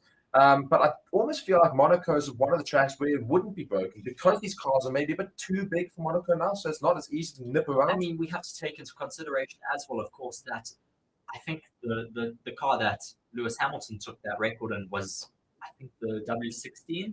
So those cars had just so much downforce. And, as we see a replay of, is that Carlos Sainz just taking that Lowe's hairpin a bit too tight and just bouncing his car up. Whoa! Did you see Max Verstappen touching the wall a little bit there? Yes, luckily manages to keep any damage from happening, but he does just swing that ass out a little bit and touch the wall with his back left tire. So luckily, no damage to the car. Only damage is to that Armco branding over there, as he does set another fastest lap. I wonder if he did. I was about to say he set the fastest lap there with that little. But that little 0.004 seconds ahead of his teammate. It is just so close out here. Could we see a big scrap coming between Sergio Perez and Max Verstappen, as Perez now looks like he's starting another hot lap? I say that, but he hasn't opened his wing and he is going quite slowly down that straight. Oh dear, and one of the Aston Martins here having to put up with quite a bit of traffic. I think it is Lance Stroll who's just finished a lap there and moved up into 6th place. So we currently have the 2 Red Bulls, then Alonso in that Aston Martin, then the 2 Ferraris. Oh, and having said that, we have just Ocon now splitting the 2 Ferraris in 5th. So Esteban Ocon now puts that Alpine into 5th, just 0.7 seconds behind Max Verstappen's time. And we've got a little comment there, Z saying, "Hi, hello Z, how are you? Welcome to the stream." And anybody else who happens to be in the stream, do say hello, ask us questions. We're more than welcome. You're more than welcome to ask questions, and we're more than happy to answer them as we see fit. Yes, please do also vote in our poll that we have running at the moment. Which team looks good going into qualifying? So far, 48% are saying Red Bull, 14% saying Ferrari, and 17% saying other. So quite a long way still to go until the end of the session, but very, very exciting lap times going in so far.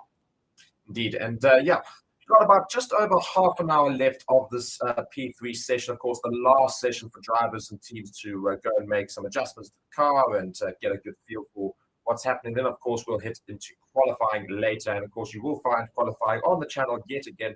We will always be trying to stream all of the Formula One throughout the entire year on Forever Sports through Forever Motorsports. And that's, of course, with me and Reese, or either one of us at least. And, so stick around on the channel. Be sure to subscribe and like the video, guys. We really do appreciate you guys being here.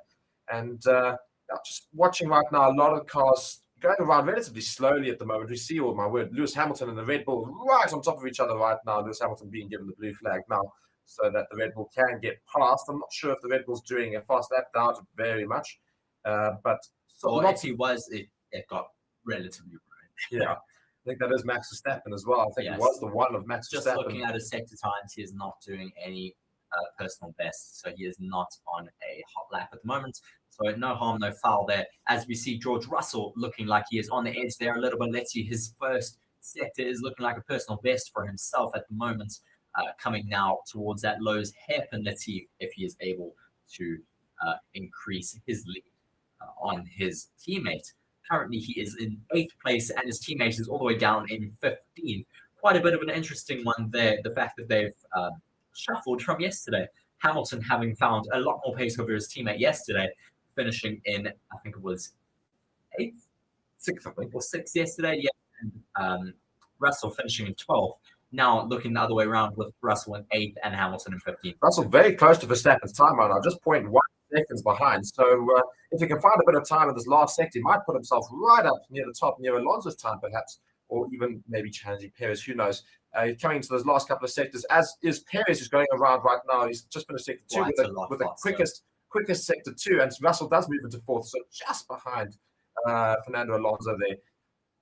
As we have, yes, as we said, that second sector time has been beaten, as we have Perez now coming across that long main straight towards the finish line, and he does improve on his time even more with the 1:13.2. We should be in the 1:12s very soon, as we now follow Carlos Sainz on a hot lap.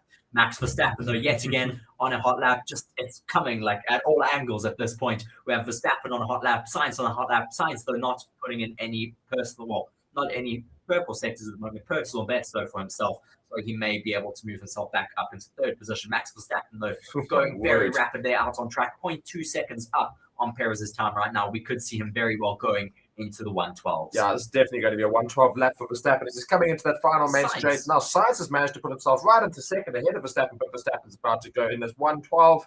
Oh, my word, a 1:12.89. So, fantastic lap there for Max Verstappen. Now, interestingly as well, all of these laps are being done with relatively high fuel loads. Well, we don't necessarily know. They have been running out there for quite some time now, but from the amount of time they've been out there, we do expect it to be relatively high fuel loads, as Charles Leclerc does another hot lap and puts himself into P4, not looking as comfortable as last year. No, not at all. And just a replay here of Charles Leclerc coming out of that tunnel section into this couple of bends there. Just there a little bit late. I think he might have just almost missed. I just watching here. I just want to see what the replay is here. I think he might just come close. Oh yeah, almost loses a little bit. There, yes. Yeah. Now going into 14 and 15, and then he says, "Can you see what is happening in the turn just before the first?" Oh, you can see that, yeah. I think we are bottoming out there like crazy. Yes, that car does seem to be bouncing up quite a lot. Of course, when these drivers try to extract as much pace from the cars in their setup, they lower the car down quite a bit, which can induce quite a lot of porpoising and a lot of bottoming out. Max Verstappen, though, currently with that fastest time and the fastest sectors. All 3 sectors are currently Max Verstappen's with a 19.0 in the first sector, a 34 seconds in the second sector, and I didn't quite catch 54 seconds. There we go, 54 seconds in the final sector. In the second sector. Oh, no, sorry, it's fine. Sorry, I'm thinking wrong completely. But Hamilton, meanwhile, is going right now. And Hamilton just coming into that last sector now, just coming through the couple of last bends here. Let's see whether or not he can put a decent time in on his teammate. Looks to be quite a good time. I think he's going to get in the 1:13s here. 1:13, yeah, pushes himself right up into 5th. So good lap there for Hamilton. 0.6 seconds behind Verstappen. So about a 1:13.552. Next time we have an oddball, though, Mark, just watch Hamilton's hands. You can see just how much more input he has to put in the steering wheel than the Red Bulls. Red Bulls just look so smooth on steering input compared to a lot of the other cars out there having to make quite a lot of corrections. Of course, as a driver, you want to have it as stable as possible and not have to make as many corrections or as much input as possible. The less you have to put in, the smoother your drive is, and of course, the faster your time. Leclerc on the radio yet again, Mark. Yeah, it says, we need to change the car like this. I mean, I need to lift in the S of the swimming pool because I have no control of the car. And indeed, it did look a little bit worse for wear through that swimming pool section. So hopefully Ferrari do go and fix that up a little bit and perhaps adjust the car accordingly. Sargent goes over into 12th place there. Not too bad a lap there from the Williams, but still quite a bit of work to do for the blue team there. Just James here saying in a comment, expecting Red Bulls to flex their muscles at the end of the session. So hoping Aston, Ferrari and Mercedes can find a bit more. And I think everybody's also hoping so as well. And if you guys are joining us, welcome to the stream. We're very, very happy to have you here. Reese and I will be commentating throughout. And yeah, we've got 27 minutes left of the session. Quite a few cars now find themselves in the pits. And hopefully we'll see some. Well, I'm not sure if we're going to see some more fast laps getting put in. Of course, qualifying later, you might well still see that. Although maybe they'll try and do some races for a little bit of medium tyres or hards. Perhaps. It looks like we have Perez out on another fast lap at the moment, increasing his advantage on the first sector. Doesn't look like he's taking any purple sectors at the moment, but we also have Verstappen starting another hot lap out there. So the Red Bulls are certainly not finished just yet on their soft tyre running, but it looks like the rest of the grid so far are back in the pits.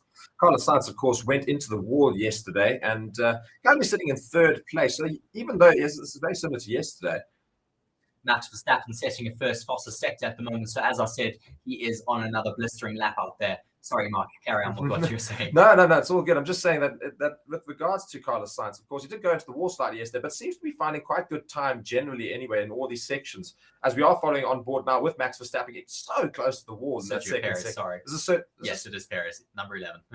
Sergio Perez now making his way through the full section into turn 17, now turn 18. Rasgas making his way to the final two corners, 19 and 20. No purple sectors for him, but all personal bests so far. DRS wide open coming down that main straight, approaching the finish line and puts himself into first with a 1:12.849, taking that fastest final sector. Max Verstappen, though, not improving in the middle sector, but still up on his time.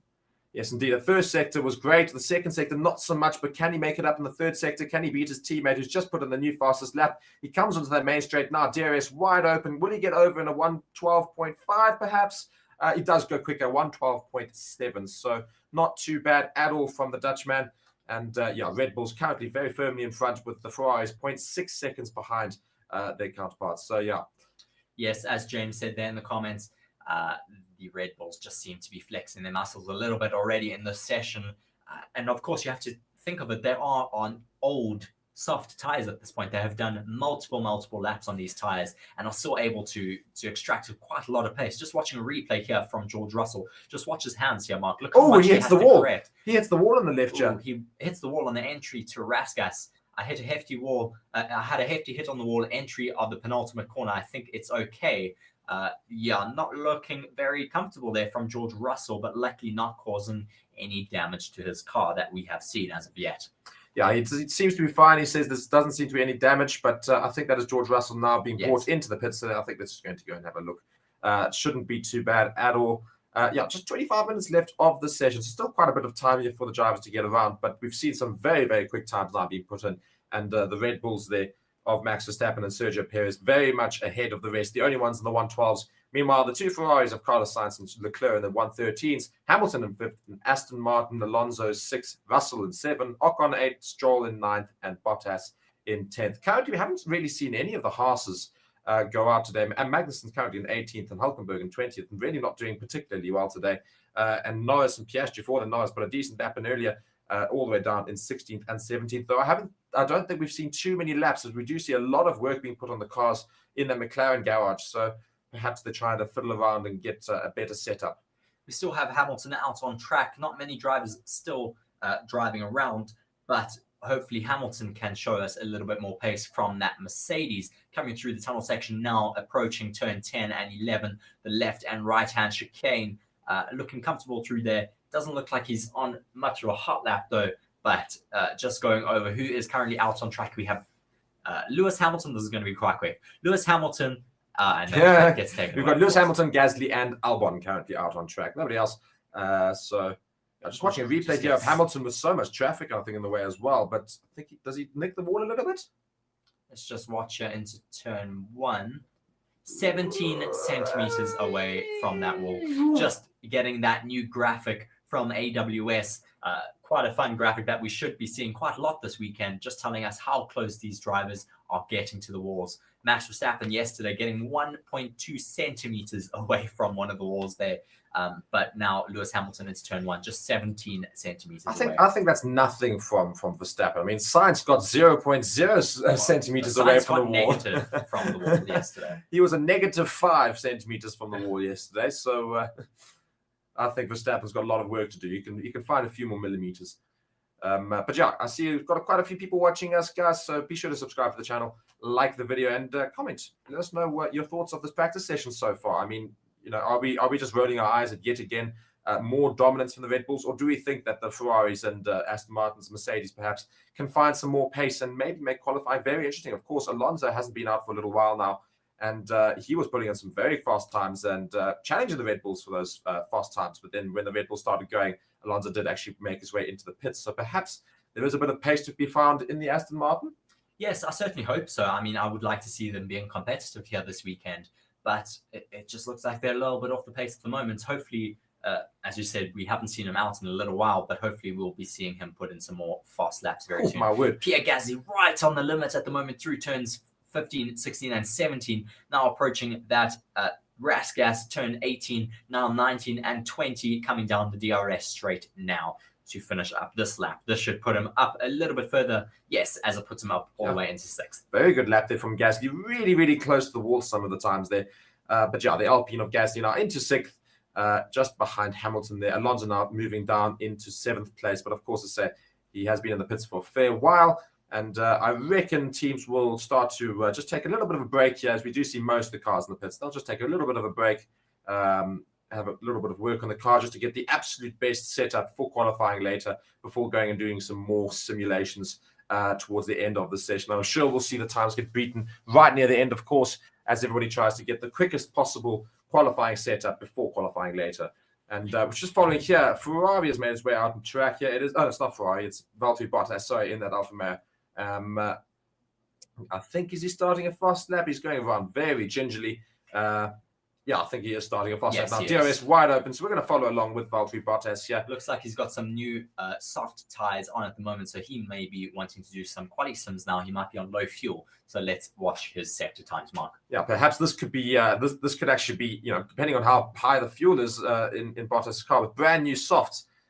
This could be a very, very quick lap as it comes towards the end of the first sector. Let's see how far away he is from Verstappen. Quite a bit, 0.5 seconds behind Verstappen's time, but not too bad for an Alfa Romeo. Yeah. If he's able to keep up those sector times and keep the current gap, that will put him into 3rd ahead of Carlos Sainz.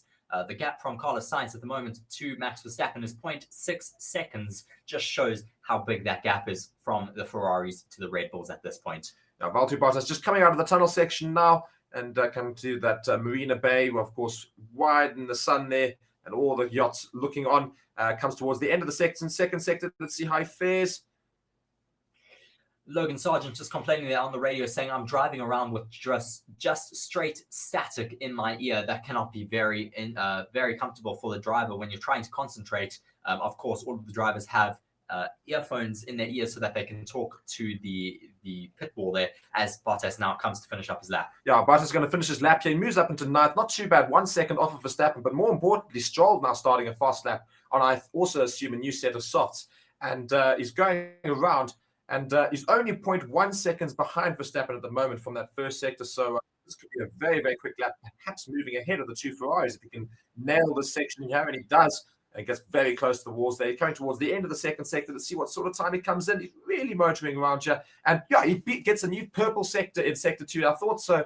He's really motoring now in this Aston Martin. Let's hope that for no mistakes, we could potentially see a new fastest lap, a 1:12.5 perhaps. I think that's probably where we're looking at. And let's see him coming around the final couple of sectors. And he goes onto that start finish straight. DRS wide open. Let's see what sort of time he puts in. And he does move into just 3rd place. Lost a bit of time in that last sector, unfortunately. But still quicker than the two Ferraris. Just 0.16 seconds behind those two Red Bull cars. Well, if we're having a time like that from Lance Stroll, we should still have quite a bit of time to take off from that for Fernando Alonso. So hopefully Alonso is able to compete with the Red Bulls here this weekend as we now have a Ferrari out on track. It looks like we have Carlos Sainz and Charles Leclerc both out on track at the moment. Pierre Gasly also on an outlap. Nick de Vries, Yuki Tsunoda, Lando Norris, and Nico Hülkenberg all on outlaps. So a lot of drivers getting back out on track to do some quali sims. We have both Red Bulls, though, still in the pits. Hamilton in the pits. Alonso, Russell, Ocon, and Magnussen still yet to get out on track again. Yeah, and I think everybody's going around slowly just to try and start their fast laps. And I think we are now seeing genuine qualifying attempts from these cars now, probably much lower fuel than they were having earlier in the session. So I think we're going to see these times drop quite a bit as they're all now, I think most of them sporting brand new sets of softs. As Norris is now starting a fast lap, lots of sparks being driven up on that McLaren here. But hopefully we'll see a good lap put in from Norris, who's sitting all the way down into 17th. Hasn't had too many laps around the track today. So yeah, just coming around that right in the middle of the city there, up on the hill, coming towards the end of the first sector here. And how much slower is he? He's just 0.29 seconds behind Verstappen's time. So not too bad for McLaren.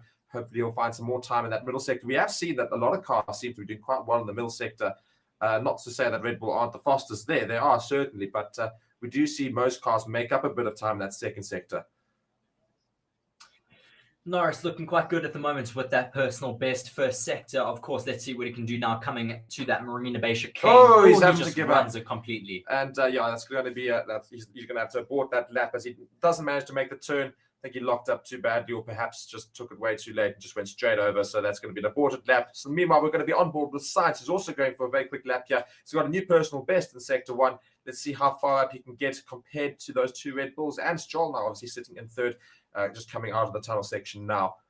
Through turn 10 and 11, looking neat and tidy through there, not touching the walls at all like Nico Hülkenberg did yesterday. Now through turn 11, approaching that S-bend where Charles Leclerc was complaining about bottoming out. Now through the section where he hit the wall yesterday, turn 16 and 17, now into Rasgas, turn 18, making his way towards the penultimate corners, 19 and 20, then down this long, well, not very long, DRS straight to the finish line. Where does this time put him? And he crosses, quite a slow third sector there, unfortunately. Quite a slow third sector, but nonetheless, he's into fourth, just 0.4 seconds behind. So still a bit of time there for the Ferrari of Carlos Sainz to find. So, yeah. That Red Bull I see coming out. Yes, it is. Sergio Perez now coming out on track.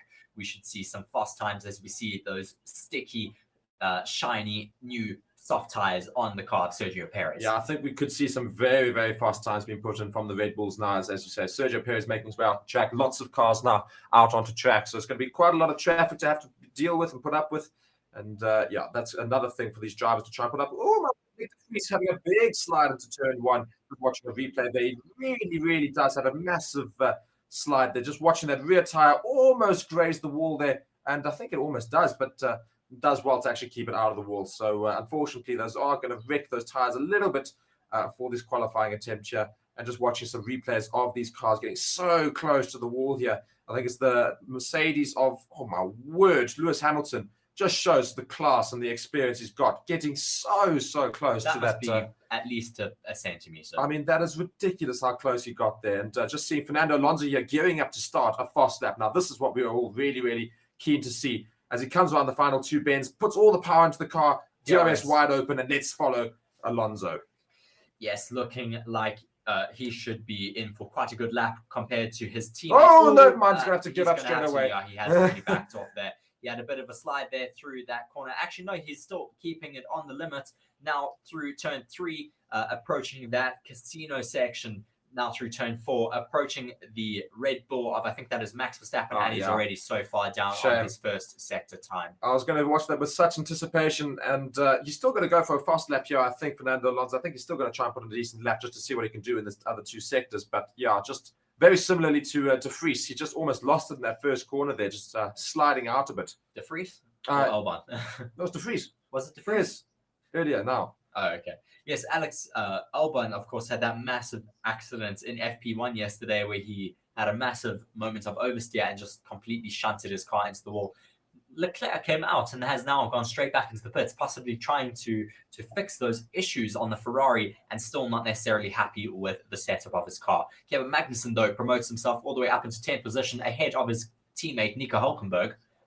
Hamilton now starting his fast lap. He's just 0.1 seconds behind Verstappen at the moment. Could he find some more time in the second sector? Alonso coming towards the end of his lap now, just 1 second behind, of course. Having that big mistake was never going to help. So he's going to try and recharge, I assume, on this lap and then go again for another attempt. Hamilton, however, entering the tunnel section, as we do see Norris go 5th with a 1:13.39 seconds. So quite good for the McLaren there of Norris with just over 12 and a half minutes to go. Hamilton seems to have backed off of his lap now as he got overtaken by the AlphaTauri of Yuki Tsunoda there. So he was on a hot lap and then has now decided to just back off and recharge, as we see the Red Bull of Sergio Perez making his way through traffic as well to start his next fast lap.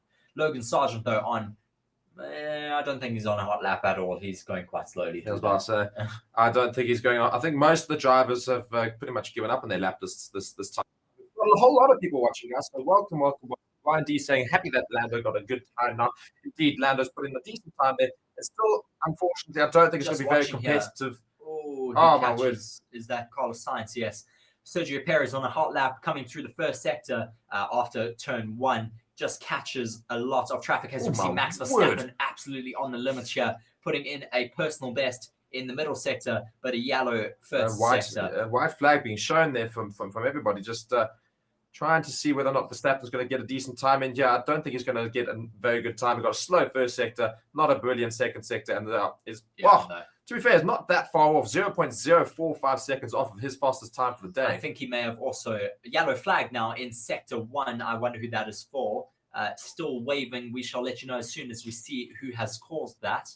It is still being waved, so we may have someone in the wall here. I don't think so. Oh, no, we do. We just got somebody in the runoff, that's all. We have K-Mag in the runoff section at the moment. I think we actually did see him just dive off, but as Verstappen went around, I did think I saw something just shimmer down there. So he's having to just, not quite reverse the car, but really struggling to get that car turned around. Of course, these Formula One cars not made to go backwards. He would prefer to take it slowly rather than to spin the car around and damage those new set of softs, of course. So also just waiting, I think, for a bit of a lull in the traffic. Does he hit the wall there? I think he's gone into the wall. Come on, K-Mag.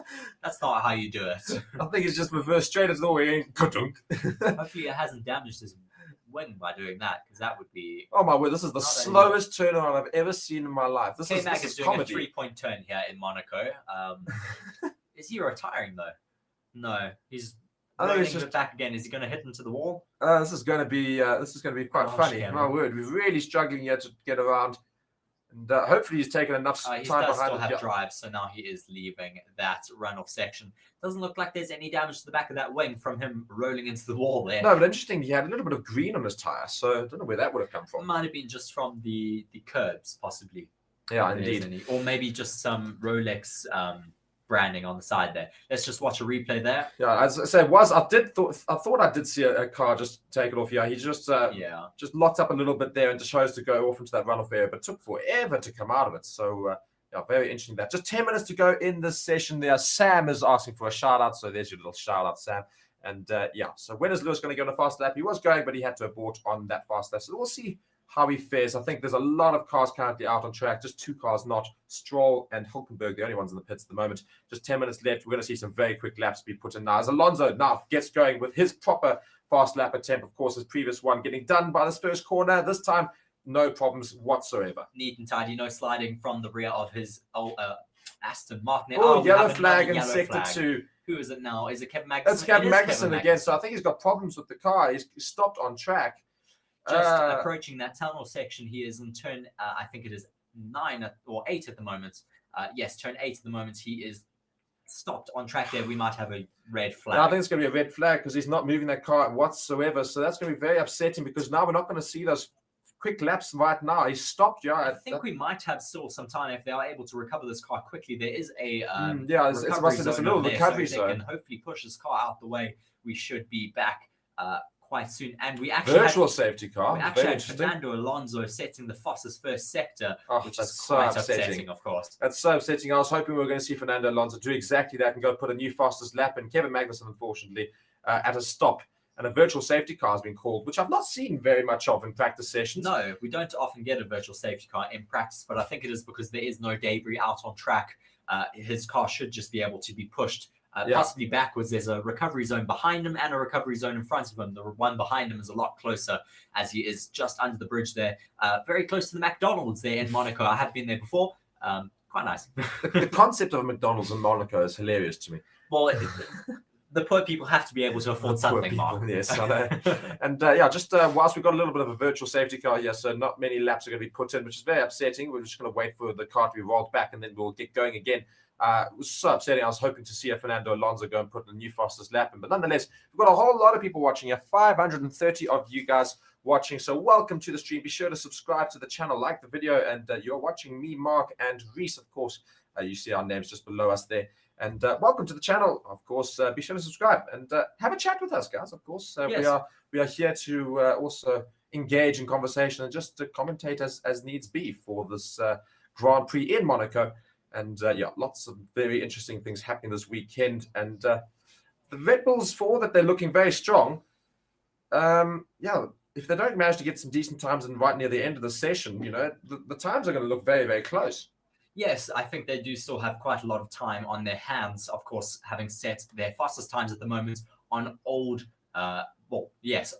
soft tires after doing quite a long race sim. We see that the bronze statue there of one of the former, I think, Michael Schumacher Monaco race winner here. As now Kevin Magnussen has been pushed out into that recovery zone, we should be getting the green flag once again very, very soon. Yes, virtual safety car is currently ending, so we'll have 6.5 minutes left of practice here, and the green flag should be shown in the next couple of seconds here. And Victoria is saying, how is Leclerc? Well, Leclerc has not really managed to get in a very quick lap as of yet. He had some issues, though, early on in the session with bottoming out in his car, specifically in the pool section, which is a very tricky S-bend. And you don't want to be bottoming out there, especially for your confidence going into that section where you have to get so close to the wall. Hopefully now, Alonso, is he still out on track there, Mark? I'm seeing Alonso is still on track. I'm hoping he's got enough fuel to get around and his tyres haven't worn too much, because I really want to see a very quick lap there from Fernando Alonso. Stroll is also now making his way out in that Aston Martin. He's currently sitting in third. So I want to see what these times are going to do for those two Aston Martins. They're probably looking the most likely to challenge the Red Bulls, I think, this weekend. Well, Aston Martins as well as the Ferraris. The Ferraris have been looking quite rapid, with exception, of course, to Charles Leclerc at the moment, who is a big slide there. I was about to say, big slide. I thought so. I thought so. I was watching it and I just suddenly went, oh, there's a big slide from, I think, Lewis Hamilton. Yeah, the wall in turn, I think that is turn 5 or turn 6. That is another yellow flag. That will be a red flag now. That may be the end of the session because his left. Yes, it is a red flag. I was just watching as we were saying that, because I just saw the blue flag being waved, and as Lewis Hamilton went round, he just couldn't control the car, just lost all the grip and just was drifting the entire corner and then just couldn't save it, unfortunately. He has broken, by the looks of it, that left suspension, so he will have to be lifted out of there, unfortunately, and that gives those Mercedes mechanics a little bit of work to do before the next session. So we don't actually know what the quickest laps are yet, because I think a lot of people are going to go around very, very quickly, probably going to beat the Red Bull times. Hamilton was actually setting a purple sector before that happened. Just watching on board now from him, looking neat and tidy though through.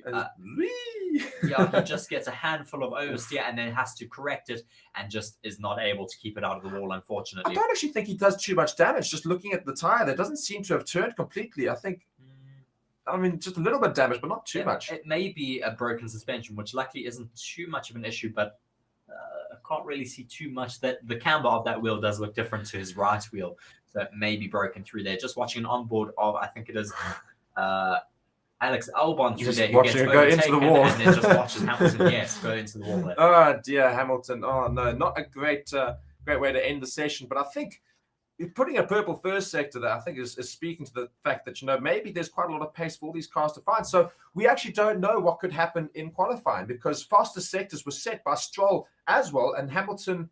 So there was new faster sectors across the track. They were beating Verstappen. Hamilton looking quite dejected there out of the car, head quite a bit down. Just watching now the marshals trying to get his car out of the wall. I think he's also wanting to see that damage on the front left wheel, whether that suspension is broken.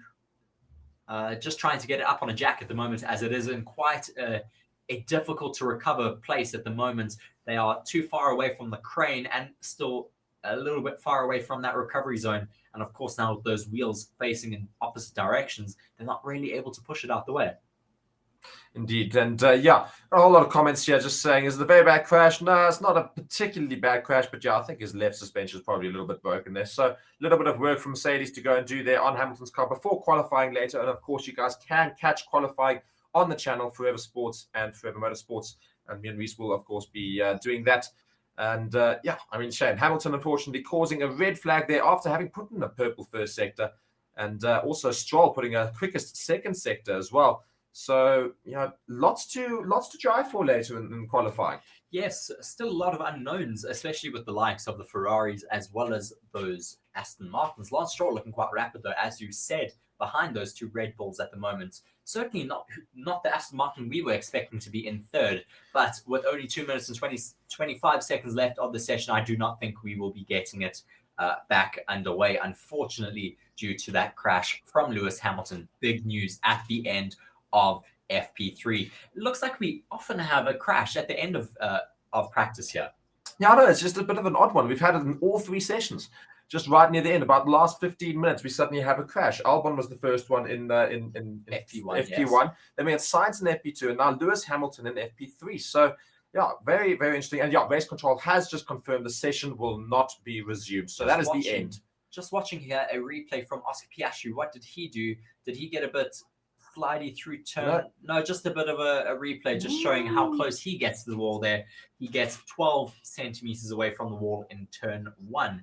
Very cool to see this new graphic. Certainly a welcome graphic in Formula 1, letting us know how close these drivers are getting to the wall, showing us how much of a risk they are willing to take to extract that performance out of the car. Lewis Hamilton now making his way back to the pits. A very long walk around the track to get his way back to his pit box. Yeah, indeed. So unfortunately, that brings a premature end to practice 3. They have confirmed they will not continue.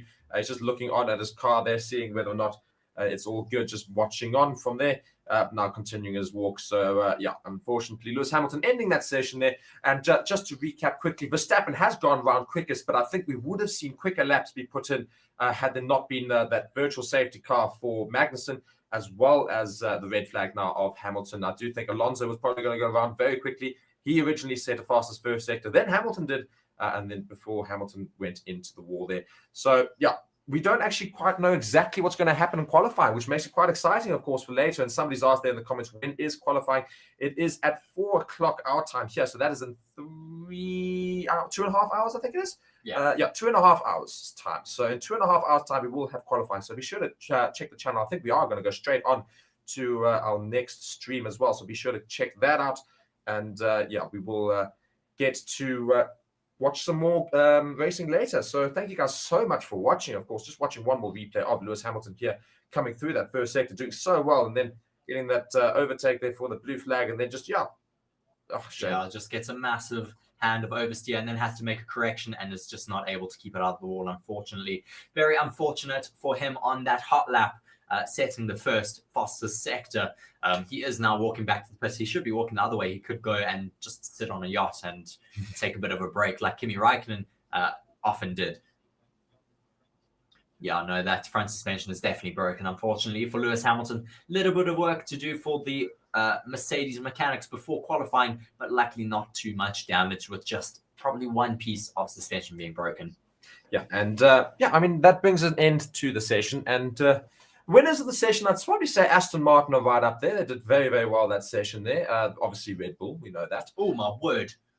His car's just being recovered at the moment, and it is really swinging around. Hopefully, it won't get damaged at all, but it certainly does not look very stable there on that crane.